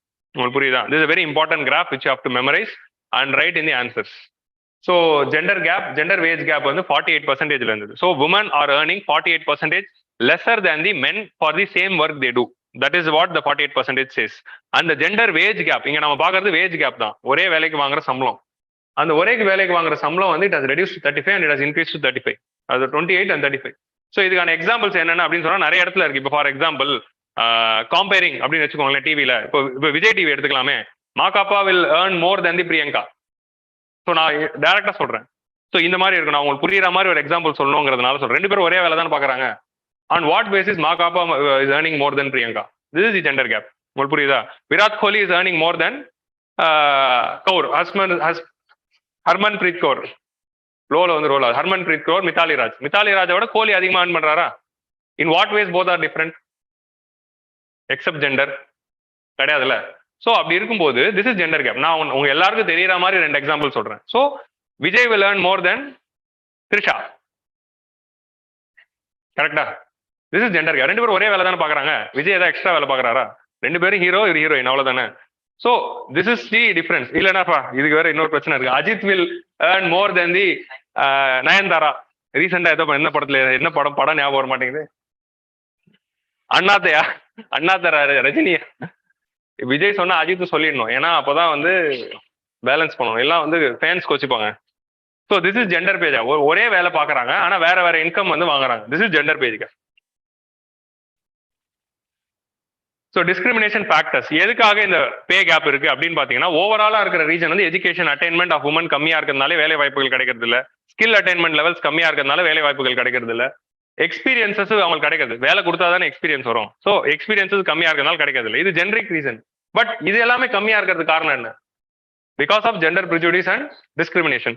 ஏன் உமனுக்கு எஜுகேஷன் கிடைக்கல, ஏன் ஸ்கில்ஸ் கிடைக்கல, why experience they are not getting? Because of the existing gender prejudice and discrimination. இப்போ இது வந்து நீங்க ஹவுஸ் கன்ஸ்ட்ரக்ஷன் ஒர்க்ஸ்லையும் பார்க்கலாம். கன்ஸ்ட்ரக்ஷன் ஒர்க்ல மேல் எம்ப்ளாய்க்கு அதிக சம்பளம் than தி உமன் எம்ப்ளாயிஸ். ரெண்டு பேருமே காலையில சாயந்தரம் வரைக்கும் தான் வேலை பார்ப்பாங்க. On what basis they are giving more payment to மேல் ஒர்க்கர் தர ஃபீமேல் ஒர்க்கர்? ரெண்டு பேரும் காலையில இருந்து சாயந்தரம் வரைக்கும் தான் வேலை பார்க்குறாங்க. So this is the difference. So இது இன்ஃபார்மல் செக்டர்ல இன்னும் ஹையா இருக்கு. That is the thing. So low salary for same and similar work under. So இதுல இதோட டைமென்ஷன்ஸ் என்னென்ன? ஸோ ஃபர்ஸ்ட் வந்து வாட் ஆர் தி காசஸ் அப்படின்னு பார்த்துருவோம். இதெல்லாம் தான் மேஜர் காசஸ். ஜெண்டர் ப்ரிஜுடிஸ், உமன்னா கொஞ்சம் கம்மியாக தான் வேலை செய்வாங்க அப்படிங்கிற ஒரு ப்ரிஜுடிஸ் ஃபிக்ஸ் ஆயிடுது. ஸோ அந்த ப்ரிஜுடிஸ் தான் இந்த லோ வேஜ் கேப்புக்கு. இப்போ ஏன் வந்து கன்ஸ்ட்ரக்ஷன் சைட்ல men is paid more then women? Men அதிகமாக வேலை பார்ப்பாருப்பா, உமன் கம்மியாக வேலை பார்ப்பாங்க, இவர் எக்ஸ்ட்ரா 2 செங்கல் தூக்குவாரு அப்படிங்கிற ஒரு ப்ரிஜுடிஸ் நம்ம அதை போய் எண்ணியா பார்த்தோம். ஸோ அது ஒரு ப்ரிஜுடிஸாவே it will be giving, it will be gone. So that is the reason. So low salary for same and similar work, இது ஒரு dimension. Under evaluation of women's works is highly feminist occupations. இதோட meaning என்ன அப்படின்னு பாத்தீங்கன்னா, highly ஃபெமினைஸ்ட் ஆக்குபேஷன்ஸ்னா என்ன? Women's தான் அந்த occupation அதிகமா பண்றாங்க. அப்படிப்பட்ட ஒரு ஆக்குபேஷன். ஹவுஸ் ஹோல்ட் ஒர்க் எடுத்துக்கலாமா? வீட்டு வேலை பார்க்கறது. நீங்க என்ன சொன்னீங்க? பியூட்டி பார்லரா? ஓகே. பார்பர் பியூட்டி பார்லரா? Very good example. Okay. Barber ஷாப்ல இந்த டிஸ்கிரிமினேஷன் இருக்கும். முடி வெட்டுற பார்பருக்கு வந்து அதிகமான சேலரி இருக்கும். அதே பக்கத்துல இருக்க உமன் செக்ஷன்ல இருக்கிற ஒரு பர்சனுக்கு கம்மியான சேலரி இருக்கும். ரெண்டு பேரும் ஒரே முடி வெட்டுற வேலை தான் பார்ப்பாங்க. ஸோ ஹைலி ஃபெமினைஸ்ட் ஆக்குபேஷன் அப்படின்னு பாத்தீங்கன்னா ஹவுஸ் ஒர்க் தான், வீட்டு வேலை பார்க்கறது. இப்போ ரீசெண்டா நீ நானால கூட ஒரு எக்ஸலண்டான ஒரு எபிசோடு இருந்தது, பாத்தீங்களா? எனக்கெல்லாம் ரொம்ப பிடிச்சது அந்த எபிசோடு. வச்சு செஞ்சாங்க அந்த ஹவுஸ் ஹெல்ப் ஒர்க்கர்ஸ் எல்லாருமே. ஸோ நீயா நானால் லாஸ்ட் 2-3 எபிசோடு ரொம்ப நல்லா போயிட்டு இருந்தது. இந்த household workers versus the ஹவுஸ் ஒய்ஃப்ஸ் ஆர் சம்திங். பட் இதுல இருக்க பிரச்சனை என்னதுன்னா, இந்த சைட்ல வந்து ரெண்டு சைட்லயுமே வந்து மென் இல்லை. That is what you have to note. குடும்ப தலைவிகளும் வீட்டு வேலை செய்யற பெண்களும் அப்படிங்கிறதா இருக்கு. குடும்ப தலைவன் ஏன் வரக்கூடாது அந்த டிபேட்டுக்கு? வெறும் கோபிநாத் மட்டும் தான் இருந்தாரு. ஸோ பட் கோபிநாத் வந்து he spoke very well in that episode. Undervaluation of the இந்த ஹைலி ஃபெமினைஸ்ட் ஆக்குபேஷன் வந்து ஹவுஸ் ஒர்க்குன்னு வச்சுக்கலாமே. ஒரு ஹவுஸ் ஹெல்ப்புக்கு வந்து சேலரி என்ன இருக்கும்? எப்பவுமே பாத்தீங்கன்னா இருக்கிறதுலே லோவஸ்ட் பெய்டு ஜாபா அதுதானே இருக்கு. இந்த மாதிரி விமன் அதிகமா செய்யற வேலைகள் எல்லாமே லோவஸ்ட் பெய்டு ஜாபா இருக்கு. ஸோ அதுதான் ஹையஸ்ட் ஃபெமினைஸ்ட் ஒர்க்ஸ் எல்லாத்துலயுமே சேலரி வந்து கம்பேர் பண்ணும்போது கம்மியா தான் இருக்கு. 6000 ரூபாய் 4000 ரூபாய் அப்படின்னு தான் இருக்கும். இப்போ அதே ஒரு சமையல்காரனா ஒரு மென் இருந்தாருன்னா அவருக்கு கொஞ்சம் சம்பளம் அதிகமா இருக்கும். உங்க லாஜிக் புரியுதா? This is the problem. So motherhood pay gap. இப்போ வந்து ஒரு உமன் வந்து அவங்களோட மதர்ஹுட் ஆரம்பிக்கிறாங்க அப்படின்னாலோ, இல்லைன்னா வேலையை பிரெக்னன்சி முடிச்சுட்டு வேலைக்கு திரும்ப வந்து ஜாயின் பண்ணாலோ, நீ வீக்கா இருப்ப, உங்களுக்கு வேலை இல்லை அப்படிங்கிற மாதிரி ஆயிடுது. இது ஒரு டைமென்ஷன். பிளஸ் மெட்டர்னிட்டினாலே அவங்க பிரேக் எடுத்துட்டு போக வேண்டியதா இருக்கு. அதனாலே அவங்களோட எம்ப்ளாயபிலிட்டி குறையிறது அப்படிங்கிறது இன்னொரு dimension. So mother pay out gap and reluctance of employment of mothers over non mothers. So அந்த ஒரு ப்ரிஃபரன்ஸ் இருக்கு. ஸோ இந்த மாதிரி ஒரு சில ரீசன்ஸ்னாலேயும் இந்த வேஜ் கேப் அதிகமாகுது. ஸோ சொசைட்டி பேஸ்ட் ஆன்சர்லாம் எழுதும்போது இந்த மாதிரி ஷார்ப் பாயிண்ட்ஸ் எழுதணும். ஜென்ரிக்கா எல்லாராலையும் எழுத முடியும், டெக்னிக்கலா நம்ம எழுதணும். ஸோ அதுக்கு எக்ஸாம்பிள்ஸ் தேவை. இந்த மாதிரி பியூட்டிஷியன் ஒர்க்கா இருக்கட்டும், இல்லை ஹவுஸ் ஹெல்ப் ஒர்க்கா இருக்கட்டும், இந்த மாதிரி எக்ஸாம்பிள்ஸ் எழுதும் போது தான் answer is getting enriched. So united nation சீடானா என்னது? Convention for eliminations of all forms of discrimination. All forms இருக்கு, all forms of discrimination against women. இதுல வந்து இது அப்படியே போடுங்க, விக்கிபீடியா பேஜ் ஒன்று வரும். இதுல 8 பிரின்சிபல் போட்டிருப்பாங்க, எது எதுலலாம் டிஸ்கிரிமினேஷன் குறைக்கணும் அப்படின்ட்டு. அந்த 8 பிரின்சிபல் படிச்சிட்டீங்கன்னா அந்த 8 பிரின்சிபல் தான் ஆன்சர் ரைட்டிங். அந்த 8 டிஸ்கிரிமினேஷன் குறைச்சாதான் ஜெண்டர் ஈக்வாலிட்டி. ஜெண்டர் ஈக்வாலிட்டினா என்னன்னா அதோட 8 டைமென்ஷன் தான் இந்த கன்வென்ஷனுக்குள்ள இருக்கும். அந்த 8 டைமென்ஷன் என்னங்கிறது உங்களுக்கு ஹோம் ஒர்க். நீங்க எல்லாரும் அதை விக்கிபீடியால போய் போட்டு பாக்குறீங்க, அந்த 8 டைமென்ஷன் என்னன்னு பாக்குறீங்க, அதை அப்படியே படிச்சிருங்க, விக்கிபீடியாலே இருக்கும். Okay. It is an international framework for realizing the gender equality and addressing the discrimination and vulnerabilities. அதுக்காக வரப்பட்டது தான் இது. 1981ல வந்த ஒரு United nation convention, which is very important. இந்த கன்வென்ஷனை பேஸ் பண்ணி தான் ஜெண்டர் ஈக்வாலிட்டி நார்ம்ஸ் எல்லாமே டிஃபைன் பண்ணோம். எஸ்டிஜி கோல்ஸ்ல இருக்கிற நிறைய கோல்ஸ் எல்லாத்தையும் டிசைன் பண்ணது இந்த கன்வென்ஷனை பேஸ் பண்ணி தான். ஸோ இந்தியாவில் இந்த ஜெண்டர் வேஜ் கேப்பை குறைக்கிறதுக்கு என்னென்ன ஸ்டெப்ஸ் எடுத்திருக்காங்க? So this is very important for us. Okay. Minimum wages act 1948, equal remuneration act 1976. Equal remuneration ஆக்ட்னு ஒரு ஆக்டே போட்டு அது இல்லீகல்னே சொல்லியாச்சு. பட் அதை தாண்டி இருந்துகிட்டு இருக்கு. Code on wages act 2020. Code on வேஜஸ்ல வந்து லேபர் கோட் பில் அப்படிங்கிற அதுல 4 கோட்ல ஒரு கோடு வந்து வேஜஸ் பத்தின கோடு தான். அந்த வேஜஸ் பத்தின கோடுல வியூட் அப்படியே எக்ஸ்பிளைன். உங்களுக்கு இந்த லேபர் கோட் ஆன் வேஜஸ் பத்தி தெரியணும்னா அது ஒரு யூடியூப் வீடியோ இருக்கு which I have made. It is in our All India Civil Services சேனல்ல இருக்கு, நீங்க போய் பார்க்கலாம் கோட் ஆன் வேஜஸ் பத்தி. இந்த 3 ஆக்ட்லயுமே என்ன இருக்கும்னா ஜெண்டர் ஈக்குவாலிட்டி இருக்கும். இப்போ எம்ஜி நரேகா பாத்துக்கோங்க. இப்போ மினிமம் வேஜஸ் ஆக்ட்ல டிஸ்கிரிமினேஷன் இருக்கக்கூடாதுன்னு இருக்கும். எம்ஜி நரேகாலையும் பாத்தீங்கன்னா எம்ஜி நரேகா ஏன் ரெவல்யூஷனரி ஸ்கீமா இருக்கு அப்படிங்கிற ஒரு டைமென்ஷன்ல இன்னொரு பாயிண்ட் என்ன அப்படின்னு நான் சொல்றேன் பாருங்க. கிரிட்டிசிசம்ஸ் இருக்கும் இம்ப்ளிமெண்டேஷன்ஸ்ல, பட் அந்த ஐடியால இருக்கிற அந்த இம்பார்ட்டன்ஸை நான் சொல்றேன். அந்த அதோட முக்கியமான இம்பாக்ட் என்னதுன்னா ஈக்குவல் வேஜ். ஸோ அது வரைக்கும் ரூரல் ஏரியால மென்னுக்கு உமனுக்கு ஒரே சம்பளம் இல்லை, வயல்வெளியில மென்னுக்கு உமனுக்கு ஒரே சம்பளம் இல்லை, இன்ஃபார்மல் ரூரல் ஜாப்ஸ் எதுலையுமே மென்னுக்கு உமனுக்கு ஒரே சம்பளம் இல்லை. மென்னுக்கு உமனுக்கும் ஒரே சம்பளம் கொடுக்குற ஃபர்ஸ்ட் ரூரல் ஜாபா வந்தது எம்ஜி நரேகா தான். ஸோ இந்த எம்ஜி நரேகால மென்னுக்கு உமனுக்கு ஒரே வேஜ் தான், நீங்க என்ன வேலை பார்த்தாலும். அப்படி ஒரே வேஜ் வரும்போது என்ன ஆயிடுது, that is creating the social pressure. So உங்களுக்கு பாத்தீங்கன்னா பெரும்பாலும் வந்து எம்ஜி நரேகால 300 ரூபாய் 250 ரூபாய் சேலரின்னு வச்சுக்கலாம். ஒரு நாளைக்கு நம்ம ஆவரேஜா எடுத்துக்கலாம். ஒரு ஸ்டேட்ல ஒரு ரேட் இருக்கு. ஸோ 250 ரூபா அப்படின்னு ஃபிக்ஸ் பண்ணிக்கலாம். 250 ரூபா சேலரியில 100 பேர் வேலைக்கு வராங்க. ஆனா ரூரல் ஏரியால இருக்கிற ப்ரிவேலிங் வேஜ் ரேட்ஸ் 200 ரூபாயில தான் இருக்கு. ஸோ அது 200 ரூபாயில இருக்கு, இவங்க அதை விட ஹையா தராங்க. ஸோ 250 ரூபாய் உங்களுக்கு கிடைக்குது, அதனால இங்க இருக்கு. ஸோ இந்த எம்ஜி நரேகால செட் பண்ற வேஜஸ் வந்து it is acting as a bench mark for the rural wages. So நம்ம வந்து இன்ஃபிளேஷன் அட்ஜஸ்ட் பண்ணணும்னா என்ன சொல்லியிருக்கோம், இன்ஃபிளேஷன் ஏற்ற மாதிரி ரூரல் வேஜஸ் அதிகமாகணும். இன்ஃபிளேஷன் ஏற்ற மாதிரி வேஜஸ் ஏறலைன்னா என்ன ஆகும், it will create the affect the quality of life of people. So இன்ஃபிளேஷனுக்கு ஏற்ற மாதிரி இன்ஃபார்மல் ஏரியாலலாம் வேஜஸ் ஏறாது அப்படிங்கிற ஒரு கிரிட்டிசிசம் படிச்சிருக்கும். கரெக்டா? ஃபார்மல் எம்ப்ளாய்மெண்ட்டுக்கு தான் நடக்குது, இன்ஃபார்மலுக்கு நடக்க போறது இல்லை. அப்படி இன்ஃபார்மலுக்கு நடக்க வைக்கிறதுக்காக ரூரல் ஏரியால கொண்டு வர ஒரு ரோல் வந்து எம்ஜி நரேகா பண்ணுது. ஸோ எம்ஜி நரேகால இன்ஃபிளேஷன் அட்ஜஸ்ட்மெண்ட் பேஸ் பண்ணி தானே எம்ஜி நரேகா வேஜஸ் இருக்கு. 100% இல்லைனாலும் கொஞ்சமாவது இருக்குல்ல. ஸோ எப்பப்பெல்லாம் எம்ஜி நரேகாவோட வேஜ் எல்லாம் ஏறுதோ அப்பப்பெல்லாம் ரூரல் ஏரியால இருக்க மற்ற எல்லாருமே அதிக கூலி கொடுத்தாதான் அவங்களுக்கு வேலை போவாங்க. இல்ல அந்த வேலைக்கு யாரும் போக மாட்டாங்க, எம்ஜி நரேகாக்கு வந்துருவாங்க. ஸோ இதுதான் வந்து ரூரல் ஏரியால ஒரு அந்த வேஜ் செட்டிங்க்கு ஒரு ப்ரெஷரா அது அமையுது. So that is one dimension of MG NREGA.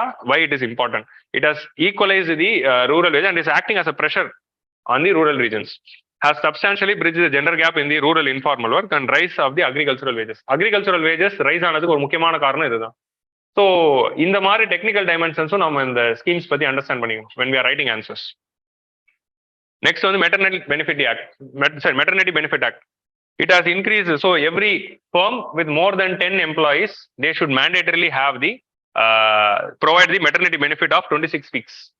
முன்னாடி 12 வீக்ஸ் இருந்தது, 26 வீக்ஸ் பெய்டு மெட்டர்னிட்டி பெனிஃபிட் கொடுக்கணும் அப்படின்னு கொண்டு வரோம். இது நிறைய டெவலப்டு கண்ட்ரிஸோட அதிகமா இருக்கு. நிறைய டெவலப்டு கண்ட்ரிஸ் கூட 26 தரது இல்லை, but we have given. But இதுல இருக்க பிரச்சனை என்ன, இது வந்து ஃபார்மல் செக்டருக்கு மட்டும் தான் அப்ளிகபிளா இருக்கு. இன்ஃபார்மல் செக்டர் நம்ம இந்தியாவில இன்ஃபார்மாலிட்டி தான் அதிகமா இருக்கிறதுனாலேயே இதனால பெனிஃபிட் அடையக்கூடிய பாப்புலேஷன் ரொம்ப கம்மியா இருக்கு. ஸோ ஃபார்மலைசேஷன் தேவை.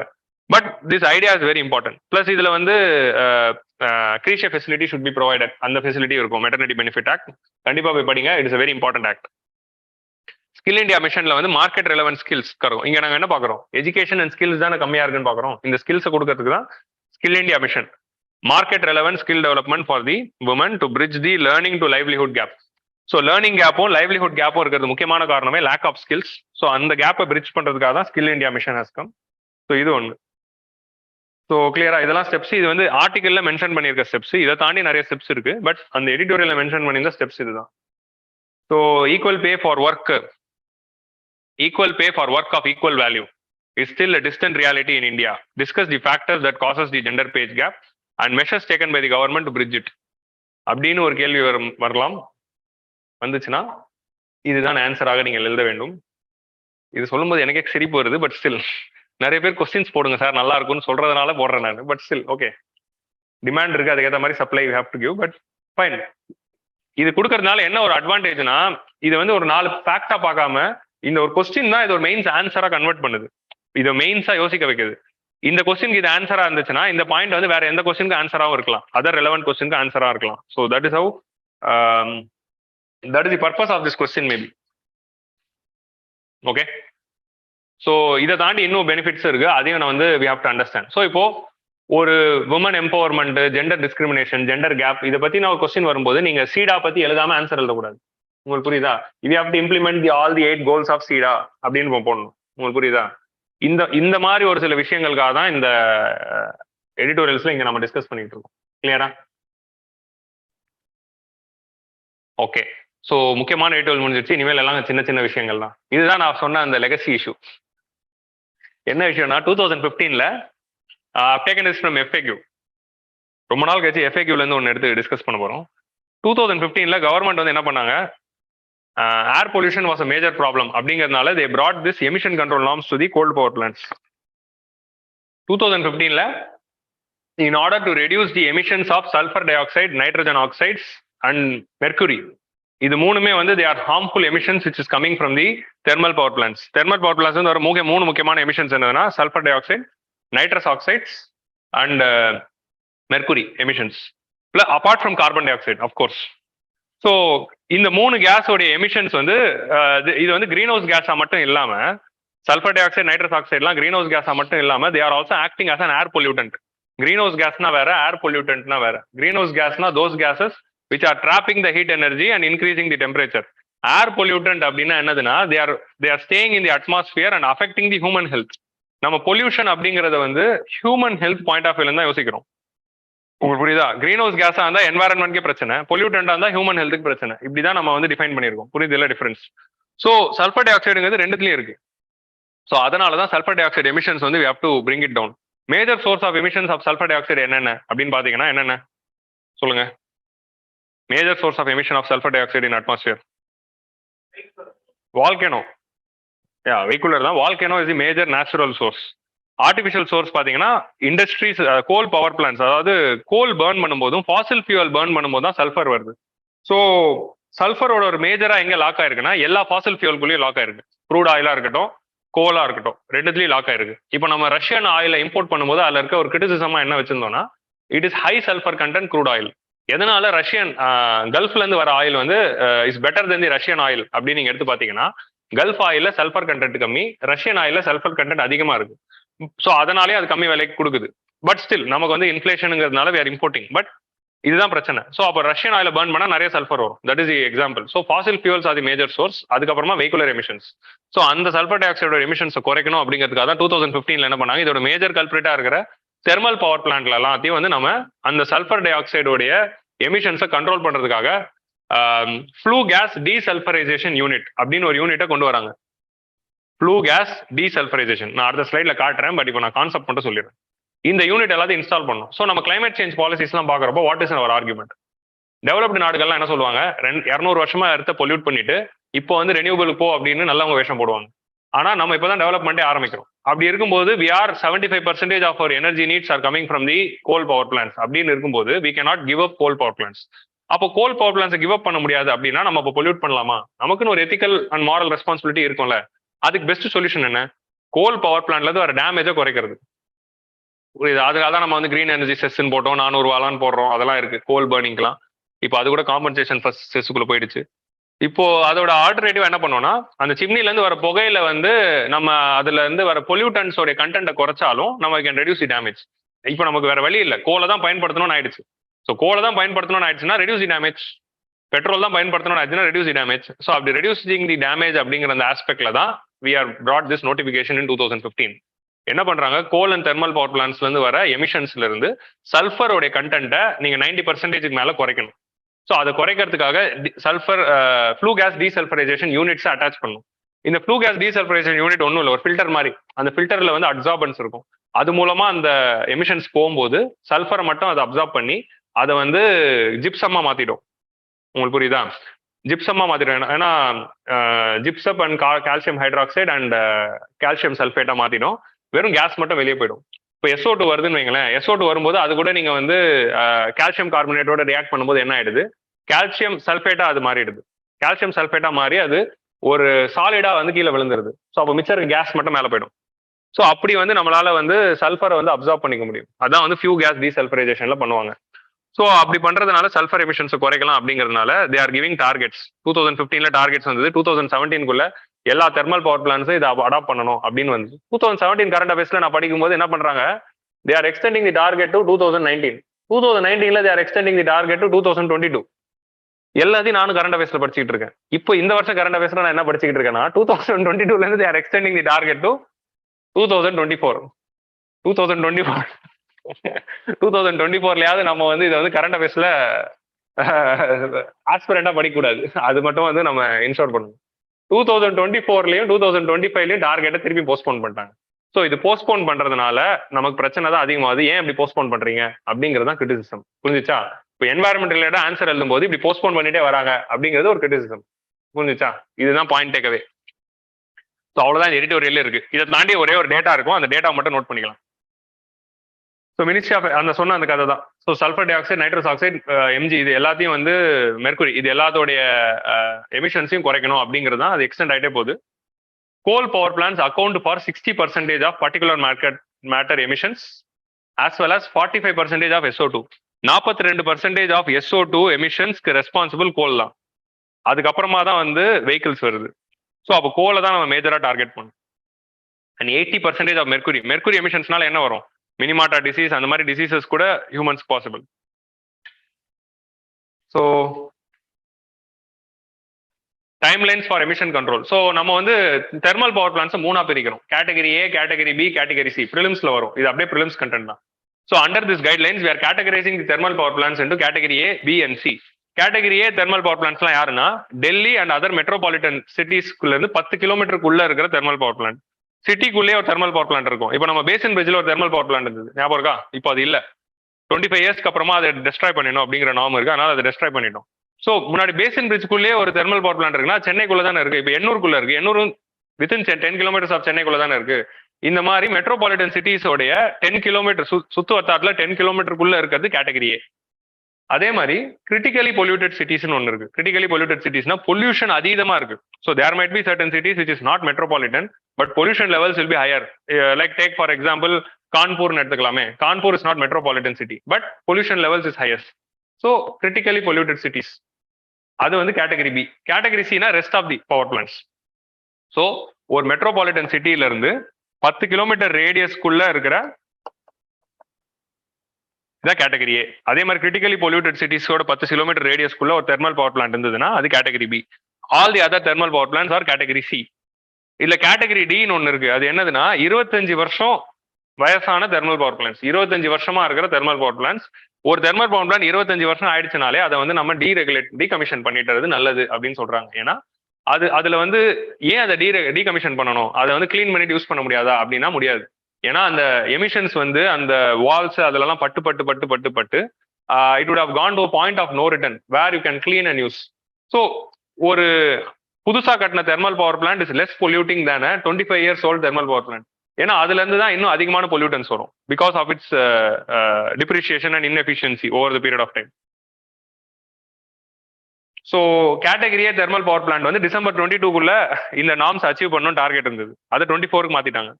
கேட்டகரி பியை வந்து 23 டிசம்பர்ல அச்சீவ் பண்ணணும் இருந்ததை 25க்கு மாத்திட்டாங்க. எல்லாம் 2 வருஷம் தள்ளி வச்சுட்டாங்க. கேட்டகரி சி எல்லாம் 24ல அச்சீவ் பண்ணணும் இருந்ததை 26க்கு மாத்திட்டாங்க.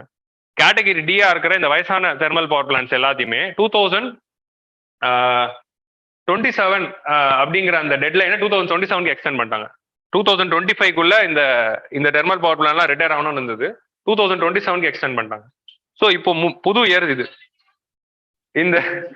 இந்த இயர்ஸ் எல்லாம் வச்சு ப்ரிலிம்ஸ்ல கொஸ்டின் வருமானா கண்டிப்பா வரும். Already we have seen a lot of areas where target years is given as the in the question statement itself when they have confused it. இப்போ நம்ம என்கேசிங் கமிட்டில இருந்து இயரை வச்சு தான் கன்ஃபியூஸ் பண்ணியே நிறைய பேர் தப்பு போட வச்சாங்க. 2023 டார்கெட்டா 22 டார்கெட்டா அந்த கமிட்டி ரெக்கமெண்டேஷன் இம்ப்ளிமெண்டே பண்ணல. ஆனா இவன் கேள்வியெல்லாம் கேட்டான். ஸோ அப்படி இருக்கிறதுனால டார்கெட் இயரை வச்சு தான் கேள்விகள் வரப்போகுது. ஸோ இது அப்படியே ஸ்டேட்மெண்ட்ஸ்ல கொடுத்து கேட்கலாம். இப்போ நான் எதை வேணாலும் கொஸ்டினா கேட்கலாம்னு சொல்ல முடியுது. அப்படிப்பட்ட கொஸ்டின்ஸ் தான் அவங்க கேட்கறாங்க. முன்னாடியாவது இது யூபிஎஸ்சி இப்படி கேட்காதுன்னு சொல்லுவோம். இப்போலாம் அந்த நம்பிக்கையே போயிடுச்சு. கண்டிப்பா அதெல்லாம் கேட்பான். சரியா? அதனால வந்து இந்த இயர்ஸை வந்து நீங்க வந்து படிச்சுக்கோங்க ப்ரிலிம்ஸ் பாயிண்ட் ஆஃப் வியூல. இதை மட்டும் பண்ணாம இப்போ டார்கெட்டை வந்து நம்ம எக்ஸ்டெண்ட் பண்றது அப்படிங்கிறது வந்து it is further extending the pollution அப்படிங்கிறதுக்கு equal. That is one criticism. ரெண்டாவது கிரிட்டிசிசம் என்னதுன்னா 2019ல ஒன்று பண்ணியிருக்கோம், டைல்யூஷன் பண்ணியிருக்கோம் லாஸை. நமக்கு இதுக்கு முன்னாடி வந்து 1 மெகாவாட் ஹவர்ஸ் ஆஃப் எலக்ட்ரிசிட்டியை நீங்க ப்ரொடியூஸ் பண்ணணும்னா 2.5 மீட்டர் கியூப் ஆஃப் வாட்டர் தான் கன்சியூம் பண்ணணும். ஒரு thermal power plant unlimited water use பண்ணலாமா அப்படிங்கிறது கொஸ்டின். இப்போ தெர்மல் பவர் பிளான்ட்ல தண்ணி எங்க யூஸ் பண்றாங்க, எதுக்கு யூஸ் பண்றாங்க? கூலிங்லாம் கிடையாது, தண்ணியை வச்சு தான் கரண்டே எடுக்கிறாங்க. தண்ணியை ஸ்டீம் ஆக்கி அந்த ஸ்டீமை தான் வந்து டர்பைனை சுத்த வைக்கிறாங்க. தெர்மல் பவர் பிளான்ட்னா என்ன, கோலை எரிச்சா சூடு ஆகுதுல, அந்த சூடுல தண்ணி ஸ்டீம் ஆயிடுது. அந்த ஸ்டீம் தான் போயிட்டு டர்பைனை ரன் பண்ணி it is providing electricity. So ஒரு மெகாவாட் அவர் எலக்ட்ரிசிட்டியை நீங்க கிரியேட் பண்ணணும்னா எவ்வளவு தண்ணியை பயன்படுத்தணும்? அது 2.5 மீட்டர் கியூப் ஆஃப் வாட்டர் தான் பயன்படுத்தணும். அதை வந்து நீங்க 3 இப்போ யூஸ் பண்ணிக்கலாம் அப்படின்னு நம்ம எக்ஸ்டெண்ட் பண்ணிருக்கோம். இப்படி எக்ஸ்டெண்ட் பண்றதுனால என்ன ஆயிடுது, water usage is increasing. So இது அகைன் வந்து நம்மளுடைய நம்ம வந்து வாட்டர் ஸ்கேர்சிட்டியை நோக்கி போகும்போது கவர்மெண்ட் வந்து அதோட ரெகுலேஷன் இன்க்ரீஸ் பண்றதுனால வாட்டர் வேஸ்டேஜ் நடக்கலாம் அப்படின்னு ஒரு பாயிண்ட். இந்த மாதிரியான points are very important environment related ஆன்சர்ல. நைட்ரஸ் ஆக்சைடு எவ்வளவு எமிட் பண்ணலாம் அப்படின்னு இருந்ததுன்னா 300 மில்லிகிராம்ஸ் பெர் மீட்டர் கியூப் அப்படிதான் எமிட் பண்ண முடியும். இப்போ அதை வந்து 450 ஆகியிருக்காங்க. ஸோ இது ஏன் நான் கொடுக்குறேன்னா, இப்போ ரீசெண்டா போன வருஷம் ஒரு கொஸ்டின் வந்ததுல இதே மாதிரி வந்து ஏர் பொல்யூஷன் வச்சு தானே வந்தது. WHO உடைய ஏர் பொல்யூஷன் கைட்லைன்ஸ் வந்து மாத்திருந்தாங்க. இதே மாதிரி 400 மில்லிகிராம்ஸ் தான் போட்டு தான் ஒரு கேள்வியே இருந்தது. ஸோ அதனால தான் நான் சொல்றேன், இதெல்லாம் நோட் பண்ணிக்கோங்க. கண்டிப்பா போன வருஷம் WHO உடைய கைட்லைன்ஸ் போட்ட மாதிரி கண்டிப்பா போடலாம். So these extensions will further dent the India's emission targets in NDC. நம்ம NDCல என்ன சொல்லியிருக்கோம், நம்ம net zero emissions by 2070 500 நம்ம வந்து கார்பன் சீக்வஸ்ட்ரேஷன் ஆஃப் 1 பில்லியன் மோர் அந்த மாதிரி பஞ்சாப் ஸ்ட்ராட்டஜி இதெல்லாம் சொல்லியிருக்கோம். அந்த டார்கெட்ஸ் எல்லாம் அச்சீவ் பண்றது இன்னும் டிலே ஆக போகுது அப்படின்னு சொல்ல போறோம். டபுள் வேமி, இதனால என்ன ஆக போகுதுன்னா, மோர் சல்ஃபர் வந்தா நம்ம ஹெல்த்துக்கும் பாதிப்பு, அது கிரீன் ஹவுஸ் கேஸா இருக்கிறதுனால கிளைமேட் சேஞ்சும் கொடுக்கும். அது பொல்யூட்டண்டா வந்து நமக்கு வந்து ஆஸ்மா அண்ட் லங் டிசீசஸும் கொடுக்க போகுது. அது அட்மாஸ்பியர்ல இருக்கும்போது அது ஆசிட் ரெயினும் காஸ் பண்ணும். ஏன்னா sulphur di oxide is causing acid rain. அதுதான் வாட்டரோட ரியாக்ட் ஆகி சல்ஃபியூரிக் ஆசிடா மாறி வரும். அதே மாதிரி கிளைமேட் சேஞ்சு அதுதான் காஸ் பண்ண போகுது, ஏன்னா அது கிரீன் ஹவுஸ் கேஸா இருக்கிறதுனால. ஸோ டபுள் வேமினா ரெண்டு சைட்ல இருந்து அட்டாக் பண்றது. ஓகே, ஃப்ளூ கேஸ் டீசல்ஃபரைசேஷன் அப்படின்னா என்னதுன்னா, to arrest and eliminate SO2 from thermal power plants. 95% of SO2 can be absorbed by scrubbing process. இந்த ஒரு யூனிட்டை இன்ஸ்டால் பண்றதுனால வெளியே இருந்து வர SO2ல இருந்து 95% அப்சார்ப் பண்ண முடியும். That is the efficiency of it. Okay, so இதான் அதோட அந்த டயக்ராம். இந்த டயக்ராம் நமக்கு இந்த செலுலோஸ் கேள்வி கேட்டதுல இருந்து எனக்கு கொஞ்சம் பயமா தான் இருக்கு. செலுலோஸ் அப்படின்னு ஒரு கேள்வி மெயின்ஸ்ல கேட்டதுனால இதெல்லாம் போட வேண்டியதா இருக்கு. இதுதான் நான் சொன்ன அந்த விஷயம். ஸோ ஃப்ளூ கேஸ் அப்படிங்கிறது தான் என்னதுன்னா, அந்த harmful emissions coming out of the thermal power plants. அந்த எமிஷன்ஸ் இதுக்குள்ள வரும்போது இதுதான் வந்து ஃப்ளூ கேஸ் டீசல்ஃபரைசேஷன் யூனிட். இந்த யூனிட்ல இந்த மாதிரி ஸ்ப்ரே டவர் இருக்கும். இந்த ஸ்ப்ரே டவர்ல இருந்து என்ன போடுவாங்கன்னா, கால்சியம் கார்பனேட் போடுவாங்க. அது வந்து இதுல இருந்து வர SO2 ரியாக்ட் ஆகும்போது என்ன ஆயிடுது, கால்சியம் சல்ஃபேட்டா மாறிடும் அண்ட் வேரியஸ் அதர் இதுவா மாறி சாலிடா மாறி செட்டில் ஆயிடும். அது செட்டில் ஆன பிறகு இங்க இருந்து வெறும் சல்ஃபர் டை ஆக்சைடு இல்லாத கேஸ் மட்டும் வெளியே போயிடும். ஸோ அப்சார்பன்ட் அப்படின்னா என்னதுன்னா, சல்ஃபரை மட்டும் அப்சார்ப் பண்ணிட்டு கூட்டிட்டு போயிட்டு மிச்ச கேஸ் எல்லாம் மேலே விட்டுருது. ஸோ சல்ஃபர் வந்து இங்க கீழே வந்து சாலிடா அக்யூமுலேட் ஆயிடும், மேலே வந்து clean gas will go. So this is the concept. இந்த டயக்ராம்லாம் அப்படியே எல்லாம் தேவையில்லை, சும்மா பார்த்து வச்சுக்கோங்க, தேவைப்படும் போது அடிச்சு விடலாம். Okay, so this is the thing. So இப்போ பாத்தீங்கன்னா 2015ல டார்கெட் வந்ததா, இப்போ 8 வருஷம் ஆயிடுச்சா. இந்த 7 வருஷத்துல எவ்வளவு அச்சீவ் பண்ணிருக்கோம் அப்படின்னா 4%. இந்தியாவில் 4% ஆஃப் தி தெர்மல் பவர் பிளான்ட்ஸ்ல தான் இதை நம்ம போட்டிருக்கோம்.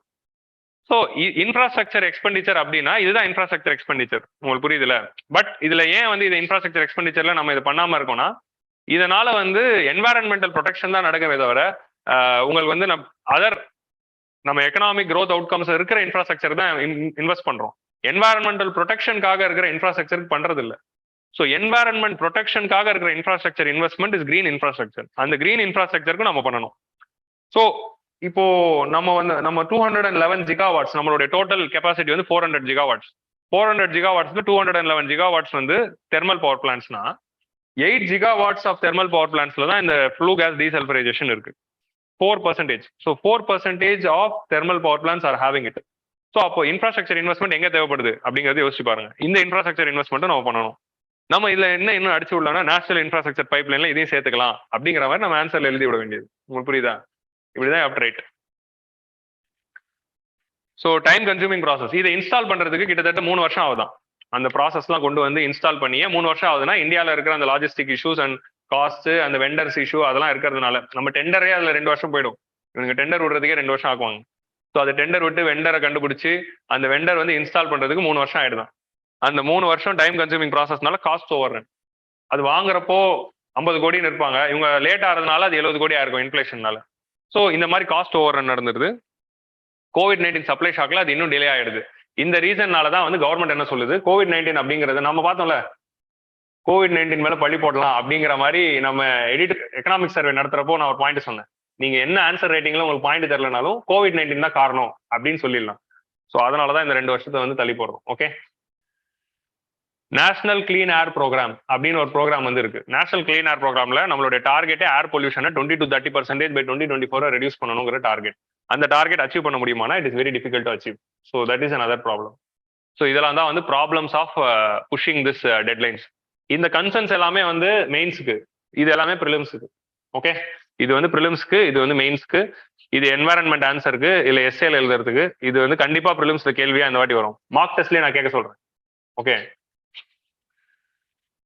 So last editorial is my favourite editorial, monsoon பத்தின எடிட்டோரியல்.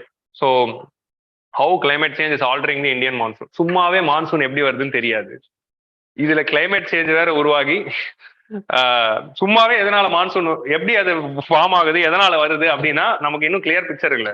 நம்ம எல்லாருமே என்சிஆர்டி படி, என்சிஆர்டி லா படி போனீங்கன்னா தெர்மல் தியரி தான் நீங்க ஃபாலோ பண்ணுவீங்க. கரெக்டா, லேண்ட் இஸ் ஹீட்டிங், ஸோ அதனால லோ ப்ரெஷர் உருவாது, அதனால சவுத் வெஸ்ட் மான்சூன்ஸ் உள்ள வந்து ஃபில்அப் பண்ணிடுது, அதனால மான்சூன். அது நல்லா இருக்கும், அதுவே நீங்க வச்சுக்கோங்க. ஆப்ஷனல்லாம் படிக்காதீங்க, ஆப்ஷனல்ல படிச்சா குழப்பி விட்டுருவாங்க. ஸோ மான்சூனுக்கே ஒரு 4 தியரி இருக்கு எதனால மான்சூன் உருவாகுது அப்படின்ட்டு. நம்ம லால் சொல்லுவார், லாலே நிறைய தியரி எழுதியிருப்பாரு அவரோட கிளைமேட்டாலஜி புக்ல. சரி, இப்போ அதுக்குள்ள போவேணாம்.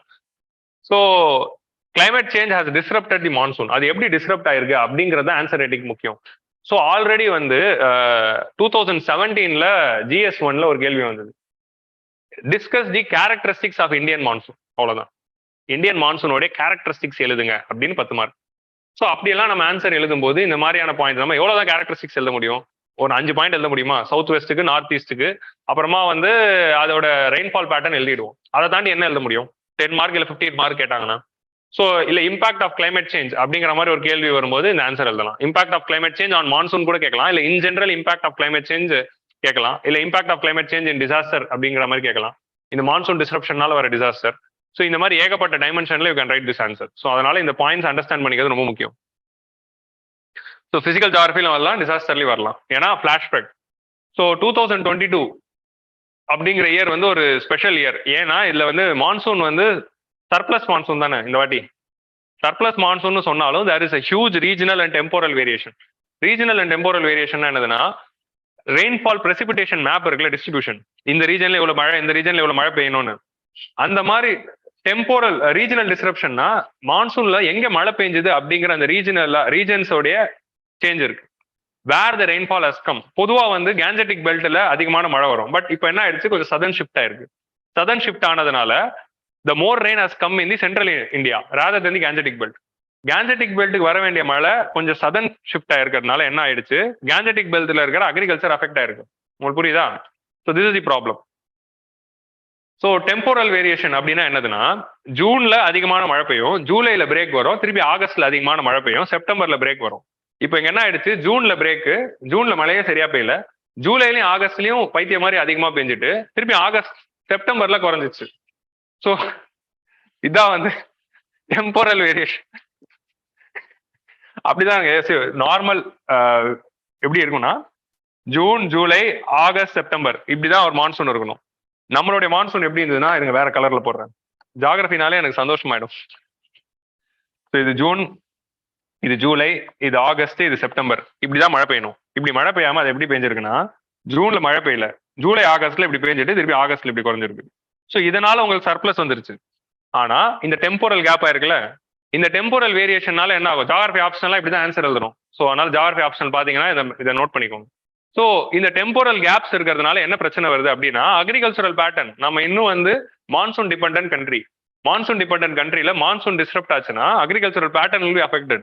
ஜூன்ல மழை பெய்யும் எத்தனை பேர் வெயிட் பண்ணிருப்பாங்க, அவங்க இப்போ ஜூலைல தான் சோ பண்ணணும். ஜூலைல சோ பண்ணா என்ன ஆகும், இட் வில் ராபியோட கிராப்பிங் சைக்கிள் அதை அஃபெக்ட் பண்ணும். ஸோ ஜூலைல சோ பண்ணும்போது இவ்வளவு மழை பெஞ்சதுன்னா கிராப் டேமேஜ் ஆகும். ஸோ இதனாலேயே ரைஸ் ப்ரொடக்ஷன், வீட் ப்ரொடக்ஷன் அஃபெக்ட் ஆக போகுது. ஏன்னா டைரக்டா காரிஃப்ல, இப்போ காரிஃப் தானே இது, ஜூன் டு அக்டோபர்ல நமக்கு காரிஃப் இருக்க போகுது. ஸோ காரிஃப்ல directly rice production is going to be affected. இதனால wheat production is also going to be affected because of the delayed harvest.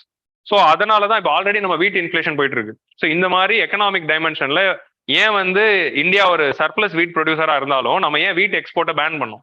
ஏன் வீட் எக்ஸ்போர்ட் பேன் பண்ணோம்னா இந்த வருஷம் வீட்டு விளைச்சல் எப்படி இருக்க போகுதுன்னு தெரியல, நம்ம அவசரப்பட்டு எக்ஸ்போர்ட் பண்ணிடக்கூடாது, அதனால பேன் பண்ணிருக்கோம். ஸோ இந்த மாதிரியான ஒரு டெசிஷன்ஸ் இருக்கு. இந்த டெசிஷனுக்கு இப்போ எக்ஸ்போர்ட் பேனுக்கு காரணம் எது? மான்சூன். அந்த மான்சூன் டிஸ்ரப்ஷன் காரணம் என்ன? லானினா. எங்கேயோ இருக்கிற லானினா இங்க இருக்கிற எக்ஸ்போர்ட் பேனுக்கு காரணமா இருக்கு. இதுதான் தசாவதாரத்தை சொல்வாரு. ஒரு பட்டர்ஃபிளையோடைய பிளிப்னால ஒரு சுனாமியை உருவாக்கி இருக்கும். தசாவதார படத்தோட பிலாசபி நீங்க அண்டர்ஸ்டாண்ட் பண்ணிருந்தீங்கன்னா you will understand this. Okay, so இந்த மேப் புரிஞ்சிச்சா? ஸோ இதான் வந்து டெம்போரல் வேரியேஷன். ஸோ டெம்போரல் வேரியேஷன்னா டைம்ல ஷிஃப்ட் ஆயிருக்கு. ஸ்பேஸ்ல என்ன ஷிஃப்ட் ஆயிருக்குன்னா அதான் ரீஜனல் வேரியேஷன். அந்த ரீஜனல் வேரியேஷன் வந்து I'll show in the map. Shift in the track of the monsoon system, like low pressure and depression is traveling southern. So in the southern region, இந்த வருஷம் என்ன ஒரு track பார்த்துருக்கோம்னா southern shift பார்க்குறோம். பொதுவா monsoon வந்து இப்படி போக வேண்டிய மான்சூன் கொஞ்சம் சதனா வந்து இப்படி போயிருக்கு. ஏன் அப்படி போச்சுன்னு கேட்காதீங்க, அது யாருக்கும் தெரியல. அதை தான் கண்டுபிடிச்சிக்கிட்டு இருக்கேன் அப்படின்னு சசிகுமார் சொல்ற மாதிரி. அவங்களோட அப்பா யாருன்னு தெரியல, அவரை தான் தேடிக்கிட்டு இருக்கேன். சயின்டிஸ்ட் அப்படிதான் தேடிக்கிட்டு இருக்காங்க. ஸோ அதனால இப்படி போக வேண்டிய மான்சூனு இப்படி போனதுனால கொஞ்சம் சதன் ஷிஃப்ட் ஆகுதா? இது என்ன ரெக்கார்டிங் காட்டுது? ஸோ இந்த சதன் ஷிஃப்ட்னால தான் இந்த டெம்போரல் வேரியேஷன். ஸோ பொதுவாக வந்து நமக்கு வந்து கேஞ்சட்டிக் பெல்ட்ல நல்லா மழை இருக்கும். சென்ட்ரல் ரீஜன்ல சென்ட்ரல் இந்தியாவில் ரெயின்ஃபால் கொஞ்சம் கம்மியா இருக்கும். இந்த சடன் ஷிஃப்ட்னால சென்ட்ரல் இந்தியாவில் செழிப்பு இருக்கு. கேஞ்சட்டிக் பெல்ட்ல ரெட் ஆயிடுச்சு. ஸோ கேஞ்சட்டிக் பெல்ட் தான் நமக்கு அக்ரிகல்ச்சர் ப்ரொடக்ஷன். ஸோ இந்த எண்டு ஃபுல்லா வீட்டு, இந்த எண்டு ஃபுல்லா ரைஸ். ஸோ அப்படி இருக்கிற இந்த ரீஜன்ல வீட்டு ரைஸ் ரெண்டு அஃபெக்ட் ஆக போகுது because of this sudden shift. இவன் ஏன் சதன் ஷிஃப்ட் ஆனாங்கிறது தெரியல. இதுதான் பிரச்சனை. உங்களுக்கு புரியுதா? இந்த சதன் ஷிஃப்ட்னால இந்த ஏரியால அதிக மழை பெஞ்சிருக்கு. இவங்க ஆல்ரெடி வந்து இவங்க ரெயின்ஃபால் டிபெண்ட் தான். மழை கம்மியா வரும்னு ஃபிக்ஸ் ஆயிட்டு அவங்க வேற கிராப்ஸ் தான் வளர்க்குறாங்க. பட் ஸ்டில் நான் அவங்களுக்கு நிறைய ரெயின் வந்ததுனால இங்க அதை அவங்க ஆன்டிசிபேட் பண்ணல. ஆன்டிசிபேட் பண்ணியிருந்தாலும் ப்ரொடக்ஷன் அதிகப்படுத்திருக்கலாம். ஆன்டிசிபேட் பண்ணல. That is the problem. So உங்களுக்கு இதுதான் இப்போ நம்ம ப்ரீவியஸ் கிராஃப்ல டெம்போரல் ஷிஃப்ட் பார்த்தோம். இதுல என்ன பார்க்க போறோம்? இதுதான் வந்து ரீஜனல் ஷிஃப்ட். இந்த ரீஜனல் ஷிஃப்ட் டெம்போரல் ஷிஃப்ட் முடிஞ்சா நீங்க ஆன்சர் ரைட்டிங்ல கொண்டு வரலாம். ஜிஎஸ்ல ஆப்ஷனல்ல கண்டிப்பா இதுதான் கொண்டு வரணும். பட் ஜிஎஸ்ல முடிஞ்சா கொண்டு வாங்க. ஸோ ஷிஃப்ட் ஆன் ட்ராக்னால unprecedented unseasonal weather events, flash floods, cloudburst இதெல்லாம் நடக்குது. இது இந்தியாவில் மட்டும் நடக்கல, பாகிஸ்தான்லயும் நடக்குது, பங்களாதேஷ்லயும் நடக்குது. பாகிஸ்தான்ல என்ன நடந்துட்டு இருக்குன்னு தெரியும்ல? அது முக்கியமான காரணம் இந்த வருஷத்தோட மான்சூன்ல இருக்கிற ஒரு அனாமலி தான். மான்சூனோட அனாமலினால தான் பாகிஸ்தான்ல அவ்வளவு பெரிய ஒரு ஃபிளாஷ் பிளட். இங்க பெங்களூரா இருக்கட்டும், இமாச்சல் பிரதேஷா இருக்கட்டும், ஆல் தி ரீஜன், ஆர் காஷ்மீர்ல இருக்கிற அமர்நாத்தா இருக்கட்டும், எல்லா இடத்துலயும் we are facing the flash floods. Second highest extreme event. இந்த மாதிரி ஒரு மான்சூன் கன்ஃபியூஷன் இதுக்கு முன்னாடி எப்போ நடந்துச்சுன்னா 1902 தான் நடந்திருக்கு.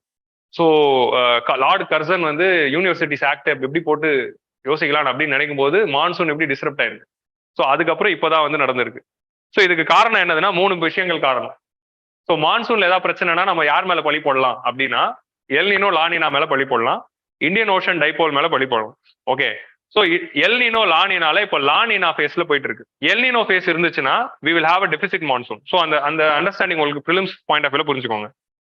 எல்னினோ லானினா அப்படின்னு 2 ஃபினாமினன் இருக்கு. It is atmospheric ocean phenomenon which is happening in the Pacific Ocean. அதை பத்தி ஜியோகிராஃபி கிளாஸ்ல உங்களுக்கு டிஸ்கஸ் பண்ணுவோம். நானே கூட ஒரு வீடியோ போடலான்னு இருக்கேன். So coming soon. ஓகே, இப்போ உங்களுக்கு வந்து கமிங் சூன் போடுறேன். ஸோ எல்னினோ லானினால எல்னினோ நடக்கிறப்போ என்ன ஆகும் அப்படின்னு பாத்தீங்கன்னா monsoon will be affected and will have a deficit monsoon. La Niña அப்படிங்கிறது நடக்கும்போது என்ன ஆகும்னா we will have surplus monsoon. இப்போ நம்ம எதுல இருக்கோம்னா லானினா ஃபேஸ்ல இருக்கும். ஓகே, ஸோ லானினா ஃபேஸ்ல இருக்கிறதுனால சர்ப்ளஸ் மான்சூன் இருக்கு அப்படிங்கிறது ஓகே. ஸோ ஒரு 5 வருஷத்துக்கு முன்னாடி எல்னினோ வந்தது. அதனால தான் 2016, 17, 18 எல்லாம் பாத்தீங்கன்னா we would have had drought years. பயங்கரமான டெபிசிட்டா இருக்கு. ஏன்னா அப்போ எல்னினோ போயிட்டு இருந்தது. So that is one thing. Indian Ocean டைபோலுக்கு இப்போ வருவோம். இப்போ இந்தியன் ஓஷன் டைபோல் வரும்போது தான் உங்களுக்கு கன்ஃபியூஷன் வரும். ஸோ இந்தியன் ஓஷன் டைபோல் அதனால வந்து மான்சூனோட impact. Indian Ocean dipole is similar to El Nino La Nina. El Nino லானினாங்கிற மாதிரி ஒரு அட்மாஸ்பெரிக் ஓஷனிக் ஈவெண்ட் வந்து எப்படி பெசிபிக் ஓஷன்ல நடக்குதோ அதே மாதிரி ஒரு atmospheric oceanic event is happening in Indian Ocean. அந்த இந்தியன் ஓஷன்ல பாசிட்டிவ் அண்ட் நெகட்டிவ் சைக்கிள் அப்படின்னு 2 இருக்கு. இந்தியன் ஓஷன்ல பாசிட்டிவ் சைக்கிள் இருந்ததுன்னா western Indian Ocean will be having low pressure. So அதை நீங்க ஜியோகிராஃபில பாப்பீங்க. ஸோ இதுல இருக்க பாசிட்டிவ் சைக்கிள்ல இருக்கும்போது monsoon is will be high. இதுல இருக்கிற நெகட்டிவ் ஃபேஸ் இருக்கும்போது மான்சூன் வில் பி லோ. இதுதான் பேசிக்ஸ். இது ஏன் நான் நடத்துறேங்கிறது உங்களுக்கு நான் சொல்றேன். இது ஏன் இப்போ நான் இவ்வளவு ஸ்ட்ரெஸ் பண்ணி சொல்றேன் அப்படின்னா now we are facing negative Indian Ocean dipole. இப்போ கரண்டா நம்ம எதுல இருக்கோம்? ஸோ இங்க எல்னினோக்கு நான் அதே மாதிரி ஒரு கிராஃப் போடுறேன். ஏன் மான்சூன் கன்ஃபியூஸ் ஆயிருக்குன்னு இப்போ உங்களுக்கு புரியும். இப்போ நமக்கு லானினா இருக்கு, அதனால நமக்கு மான்சூன் ஹையா இருக்கும். ஆனா இந்தியன் ஓஷன் டைபோல்ல நெகட்டிவ் இந்தியன் ஓஷன் டைபோல் தான் இப்போ போயிட்டு இருக்கு, அதனால மான்சூன் லோவா இருக்கணும். அதனால அவங்களே கன்ஃபியூஸ் ஆயிட்டாங்க. உங்களுக்கு புரியுதா? அதனாலதான் என்னென்னமோ நடந்துகிட்டு இருக்கு. ஸோ இப்போ நமக்கு வந்து எல்னினோ எது ட்ரிகர் பண்ணுது, லானினாவை எது ட்ரிகர் பண்ணுது, என்சோவை எது ட்ரிகர் பண்ணுது அப்படின்னா அதுவும் தெரியாது. அதனாலதான் நீங்க ஜியோகிராஃபில நிறைய விஷயங்கள் வந்து இப்படி ஆரம்பிக்குது அப்படின்னு தான் சொல்லுவாங்களே தவிர எதனால ஆரம்பிச்சதுன்னு சொல்ல மாட்டாங்க. இப்படி ஆரம்பிக்குது, இப்படி போகுது, இப்படி வருது அப்படின்னு தான் நீங்க ஜியோகிராஃபில இருக்கும். நீங்க ஏன் ஆரம்பிச்சது அப்படிங்கிற கேள்வி கேட்டுட்டு கன்ஃபியூஸ் ஆகாதீங்க. ஏன் ஆரம்பிச்சது எனக்கு புரியவே இல்லைன்னா யாருக்குமே புரியல. அதை நீங்க ரியலைஸ் பண்ணிட்டு ஜியோகிராஃபி படிங்க. இந்த மாதிரி ஜியோகிராஃபி நீங்க படிச்சுட்டு இருக்கனால தான் ஜியோகிராஃபி கஷ்டமா இருக்கு, எனக்கு புரியலன்ட்டு நிறைய பேர் இருக்கீங்க. ஜியோகிராஃபியோட நேச்சரே அதுதான். இப்படி ஆரம்பிச்சது, இப்படி போகுது, இப்படி வருது, அவ்வளவுதான் நீங்க படிக்கணும். ஏன் ஆரம்பிச்சது, எது ட்ரிகர் பண்ணுச்சுன்னு நீங்க சயின்டிபிக்கா எக்ஸ்பிளைன். அதனால தான் இன்னும் ஜியோகிராஃபி வந்து சயின்ஸ்குள்ள வரல, ஹியூமானிட்டிஸ்குள்ளே இருக்கு. இந்த லாஜிக் புரியுதா? ஸோ ஏன்னா வந்து still the research is going on. So El Niño, so இதுதான் வந்து ப்ரிலிம்ஸ் பாயிண்ட் ஆஃப் வியூல உங்களுக்கு கேள்வி வந்தா இதுதான் உங்களோட ஆன்சரா இருக்கணும். எல்னினோடைய பாசிட்டிவ், எல்னினோ இருந்தா லோ, லானினா இருந்தா ஹை. ஆனா இந்தியன் ஓஷன் டைபோல்ல பாசிட்டிவ் இருந்தா ஹை, நெகட்டிவ் இருந்தா லோ. ப்ரிலிம்ஸ்ல எப்படி கேள்வி வந்தா அப்படி போடுங்க. பட் இந்த வருஷம் அனாமலி இயர், அதனால கன்ஃபியூஸ் ஆகாதீங்க.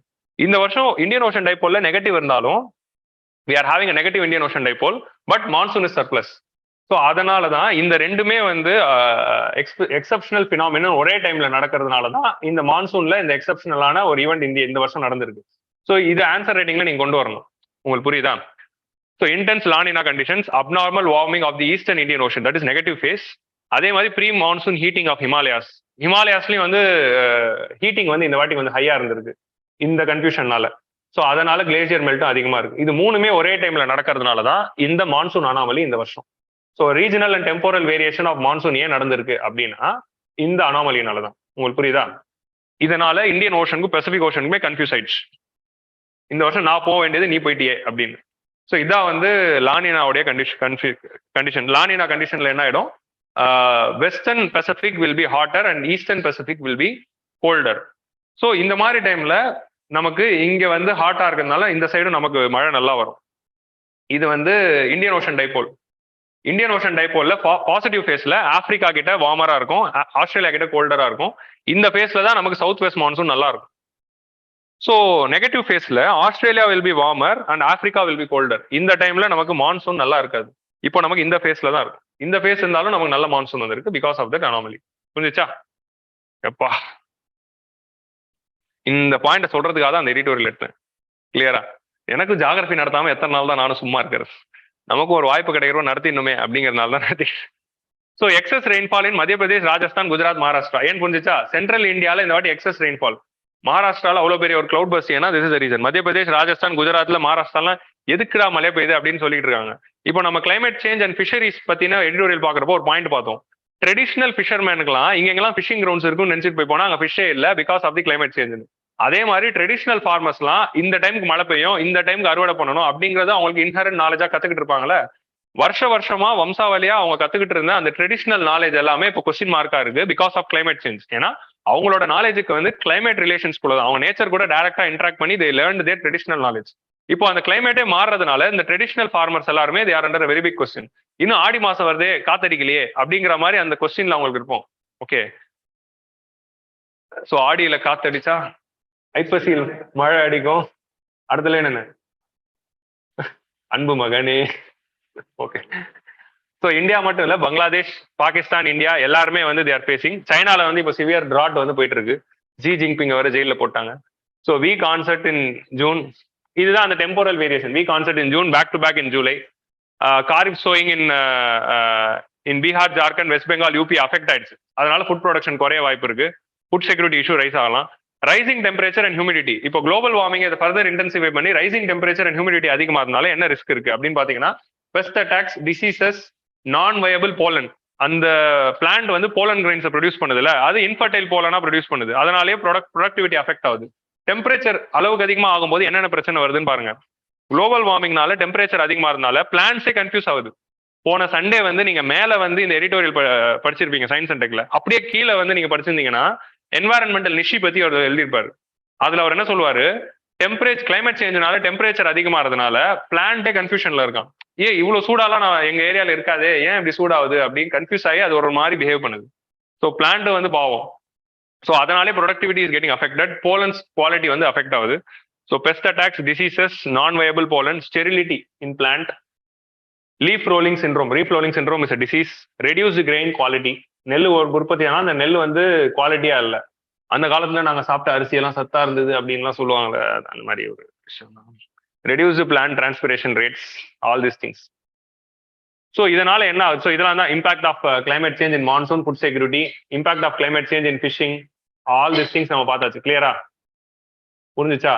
இதை வச்சு ஆன்சர் எழுதிடலாமா? ஃபைனலா என்னதுன்னா, diversion of funds for climate change combat from development expenditure. இப்போ பெங்களூர்ல எடுத்து பாத்தீங்கன்னா இந்த கிளைமேட் சேஞ்ச்னால தானே கிளவுட் பஸ்ட், இல்ல மும்பைல பாத்தீங்கன்னா கிளைமேட் சேஞ்ச்னால தானே கிளவுட் பஸ்ட். இப்போ இந்த கிளவுட் பஸ்ட்னால வந்து எக்கனாமிக் டேமேஜ்க்காக டெவலப்மெண்ட் எக்ஸ்பெண்டிச்சரை தள்ளி வைக்க வேண்டியதா இருக்கு. ஸோ இமேஜின் பாகிஸ்தான் ஆல்ரெடி ஒரு எக்கனாமிக் கிரைசிஸ்ல சிவியரா பாதிக்கப்பட்டுட்டு IMF லோன் கொடுப்பாங்களா, சைனா லோன் கொடுப்பாங்களான்னு வெயிட் பண்ணிட்டு இருக்கும்போது they are having one of the worst disaster ever in their history in the form of severe floods. இப்போ பாகிஸ்தானுக்கு அந்த டிசாஸ்டர் மேனேஜ்மெண்ட் ஃபண்டு தேவை. ஏன்னா நம்ம இங்க வந்து இப்போ பொலிட்டிக்கல் ஆஸ்பெக்ட்ல பார்க்காம பீப்புள் டு பீப்புள் கான்டாக்ட்ல பாத்தீங்கன்னா அங்க பாதிக்கப்பட்டிருக்கிறது யாரு? Normal commoners R going to suffer. So government இப்போ அவங்களோட ரெஸ்கியூக்காகவும் ரிலீஃப்காகவும் ரீஹாபிலிட்டேஷனுக்காகவும் டெவலப்மெண்டல் எக்ஸ்பெண்டிச்சரை இப்போ எல்லாமே டிசாஸ்டர் மேனேஜ்மெண்ட்காக ஸ்பெண்ட் பண்ண வேண்டியதா இருக்கு. ஆல்ரெடி வீக்கா இருக்கிற ஒரு பாகிஸ்தான் எக்கானமி கிளைமேட் சேஞ்ச்னால இன்னும் வீக் ஆகுது. உங்களுக்கு புரியுதா? So this is the problem with the climate changes triggering. So that is இது. இதனாலதான் வந்து நம்ம Indian government is also ready. அந்த இதோட எடிட்டோரியல் வந்தது which the point which I wanted to say whether to help Pakistan or not. So அந்த point வந்து discuss பண்ணும்போது என்ன சொல்லுவாங்க, 2010ல இதே மாதிரி ஒரு எர்த்குவைக் வரும்போது இந்தியா வந்து வாஸ் ரெடி டு ஹெல்ப். நம்ம ஹெல்ப் பண்ணலான்னு கொடுக்கும்போது அவங்க வேணான்ட்டாங்களாம். ஸோ அவங்க வேணான்னு சொல்லி UN மூலமா வாங்க. So they showed their egoistic humiliation. அந்த மாதிரி India is always friendly nation. டிசாஸ்டர்ல யார் இருந்தாலும் we are ready to help. அப்படி இருக்கும்போது இந்த வாட்டி திருப்பி நம்ம இந்த மாதிரி ஹெல்ப் பண்ணி ஒரு இன்டர்நேஷனல் ஹியூமிலியேஷன் வரக்கூடாதுங்கிறதுனால தான் இன்னும் வந்து we didn't start this. But India is ready to help. நம்ம வந்து ஸ்ரீலங்கா ஹெல்ப் பண்ண மாதிரி பாகிஸ்தானுக்கு இப்போ டிசாஸ்டர் ரிலீஃப் ஹெல்ப் பண்றதுக்கு எல்லாம் ரெடியா வச்சிருக்கோம். அவங்க கிட்ட இருந்து ஒரு ரிக்வஸ்ட் வந்தா கொடுக்கலாம் அப்படிங்கிற மாதிரி தான் வெயிட் பண்ணிட்டு இருக்கோம். So this is the situation. அந்த மாதிரி வந்து டெவலப்மெண்ட்டுக்கு இருக்கிற வேண்டிய ஃபண்ட் எல்லாமே கிளைமேட் சேஞ்ச் காம்பேட்டுக்கு போச்சுன்னா when development will happen. இதுதான் வந்து செண்டாய் ஃப்ரேம்வொர்க்ல அட்ரஸ் பண்ணியிருப்பாங்க. செண்டாய் ஃப்ரேம்வொர்க்ல என்ன சொல்றாங்க, நீங்க கிளைமேட் ரெசிலியன்ட் இன்ஃப்ராஸ்ட்ரக்சருக்காக ஸ்பெண்ட் பண்ணீங்கன்னா என்ன ஆகும் அப்படின்னா நாளை கிளைமேட் சேஞ்ச்னால வர இம்பாக்ட் வந்து ப்ரிவென்ட் பண்ணலாம். ஸோ அதனால நீங்க லாங் ரன்ல டெவலப்மெண்ட்காக நிறைய எக்ஸ்பெண்டிச்சர் பண்ணலாம் அப்படிங்கிறதா செண்டாய் ஃப்ரேம்வொர்க்லேயே அந்த டிசாஸ்டர் ரிஸ்க் ரிடக்ஷனுக்குள்ள பேசியிருப்பாங்க. செண்டாய் ஃப்ரேம்வொர்க் எது? டிசாஸ்டர் மேனேஜ்மெண்ட்காக வந்த செண்டாய் ஃப்ரேம்வொர்க்ல. Okay, so with this we have come to the end. So last data point is a very interesting data point. Out of pocket expenditure. இது நமக்கே தெரியும். Out of pocket expenditure வந்து இந்தியாவில் வந்து 60% 60 to 65% இருந்ததா நம்ம வந்து we have read earlier. But இந்த பிளாட்ல என்ன சொல்றாங்க, இட் இஸ் ஆல்மோஸ்ட் 55, 65ல இருந்து 55 குறைஞ்சிருக்கு அப்படிங்கிற மாதிரி வந்து அவுட் ஆஃப் பாக்கெட் எக்ஸ்பெண்டிச்சர்ல சொல்லியிருக்காங்க. So India's out of pocket expenditure if ரஃப்லி 53.2%. ஓகே, ஆனாலும் கவர்மெண்டோடைய health expenditure is very low compared to GDP. With GDP also very low. With total expenditure government 100 ரூபாய் செலவு பண்ணுதுன்னா ஹெல்த்துக்கு எவ்வளவு செலவு பண்ணுது அப்படின்னு பார்த்தா கம்மியா இருக்கு. So that is the problem. India is spending only 3.3% of the health expenditure of the total பட்ஜெட்ல கம்மியா பண்றாங்க. Again this is a very important graph. அடுத்த கிராஃப் இது வந்து லாஸ்ட் இயர் எக்கனாமிக் சர்வே. நீங்க அட்டன் பண்ண பேட்ச் இல்ல, உங்களுக்கு முந்தின பேட்ச் எக்கனாமிக் சர்வேலயே. அப்போ புது பேட்சுக்குன்னா 2 வருஷம் முன்னாடி எக்கனாமிக் சர்வே. ஸோ அந்த எக்கனாமிக் சர்வேல இந்த கிராஃப் வந்து போட்டிருப்பாங்க. அது நீங்க அது பார்த்துருக்க மாட்டீங்கிறதுனால அந்த கிராஃப் நான் திருப்பி போடுறேன். whenever government is increasing the per capita health expenditure. Per capita health expenditure என்ன? Total health expenditure of the government divided by population. So per capita health expenditure government ஓடது அதிகமாச்சுன்னா அவுட் ஆஃப் பாக்கெட் எக்ஸ்பெண்டிச்சர் குறையும். அதுதான் இந்த graph சொல்லுது. உங்களுக்கு புரியுதா? இந்த கிராஃப் வந்து ஆன்சர் ரேட்டிங் ரொம்ப முக்கியம். whenever government is increasing the health expenditure increase பண்ண மக்களுடைய அவுட் ஆஃப் பாக்கெட் எக்ஸ்பெண்டிச்சர் குறையும். அதனால ஹெல்த் எக்ஸ்பெண்டிச்சர் அதிகப்படுத்துங்க அப்படின்னு வந்து லாஸ்ட் இயர் எக்கனாமிக் சர்வேல சொல்லியிருப்பாங்க. ஸோ லாஸ்ட் இயர் முந்தின இயர் எக்கனாமிக் சர்வேல. ஸோ இந்த கிராஃப் வந்து ரொம்ப முக்கியம். இதுல இந்த ஸ்டேட்டோட பிளேஸ்மெண்ட்ஸ்லாம் நமக்கு தேவையில்லை. இந்த ட்ரெண்ட் தான் நமக்கு முக்கியம். ஆன்சர் ரேட்டிங்ல இதுதான் நம்ம வரையறதுக்கு யூஸ்ஃபுல்லா இருக்கும். Okay, so with this we have come to the end of the today's session. So people who are joined online, thanks for joining. Thanks for attending the session. Take the regular notes regular எடுங்க. Do the regular revision. If you are seeing once is equal to seeing none. So புது batch உங்களுக்கு தான் first time இந்த punch dialogue சொல்றேன். பழைய பேட்சுக்கு இந்த dialogue தெரியும். ஒரு வாட்டி படிச்சா 0 வாட்டி படிச்ச மாதிரி. ஓகே, பாஷா மாதிரி இல்லைங்க. ஒரு வாட்டி எடிட்டோரியல் பாக்குறீங்க, இல்ல ஒரு வாட்டி நோட்ஸ் எடுக்கிறீங்க, ஒரு வாட்டி என்சிஆர்டி படிக்கிறோம், ஒரு வாட்டி ஒரு நோட்ஸ் படிக்கிறோம். எதுவுமே ஒரு வாட்டி படிச்சா படிக்கிறதுக்கு சமமே கிடையாது.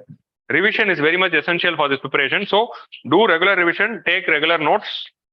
ரிவைஸ் பண்ணாதான் வந்து this initiative will be helpful for you. So we'll meet next week with another set of 5 editorials. Hopefully Hindu increases the number of editorials. So அடுத்த வாரம் பார்ப்போம். Bye bye.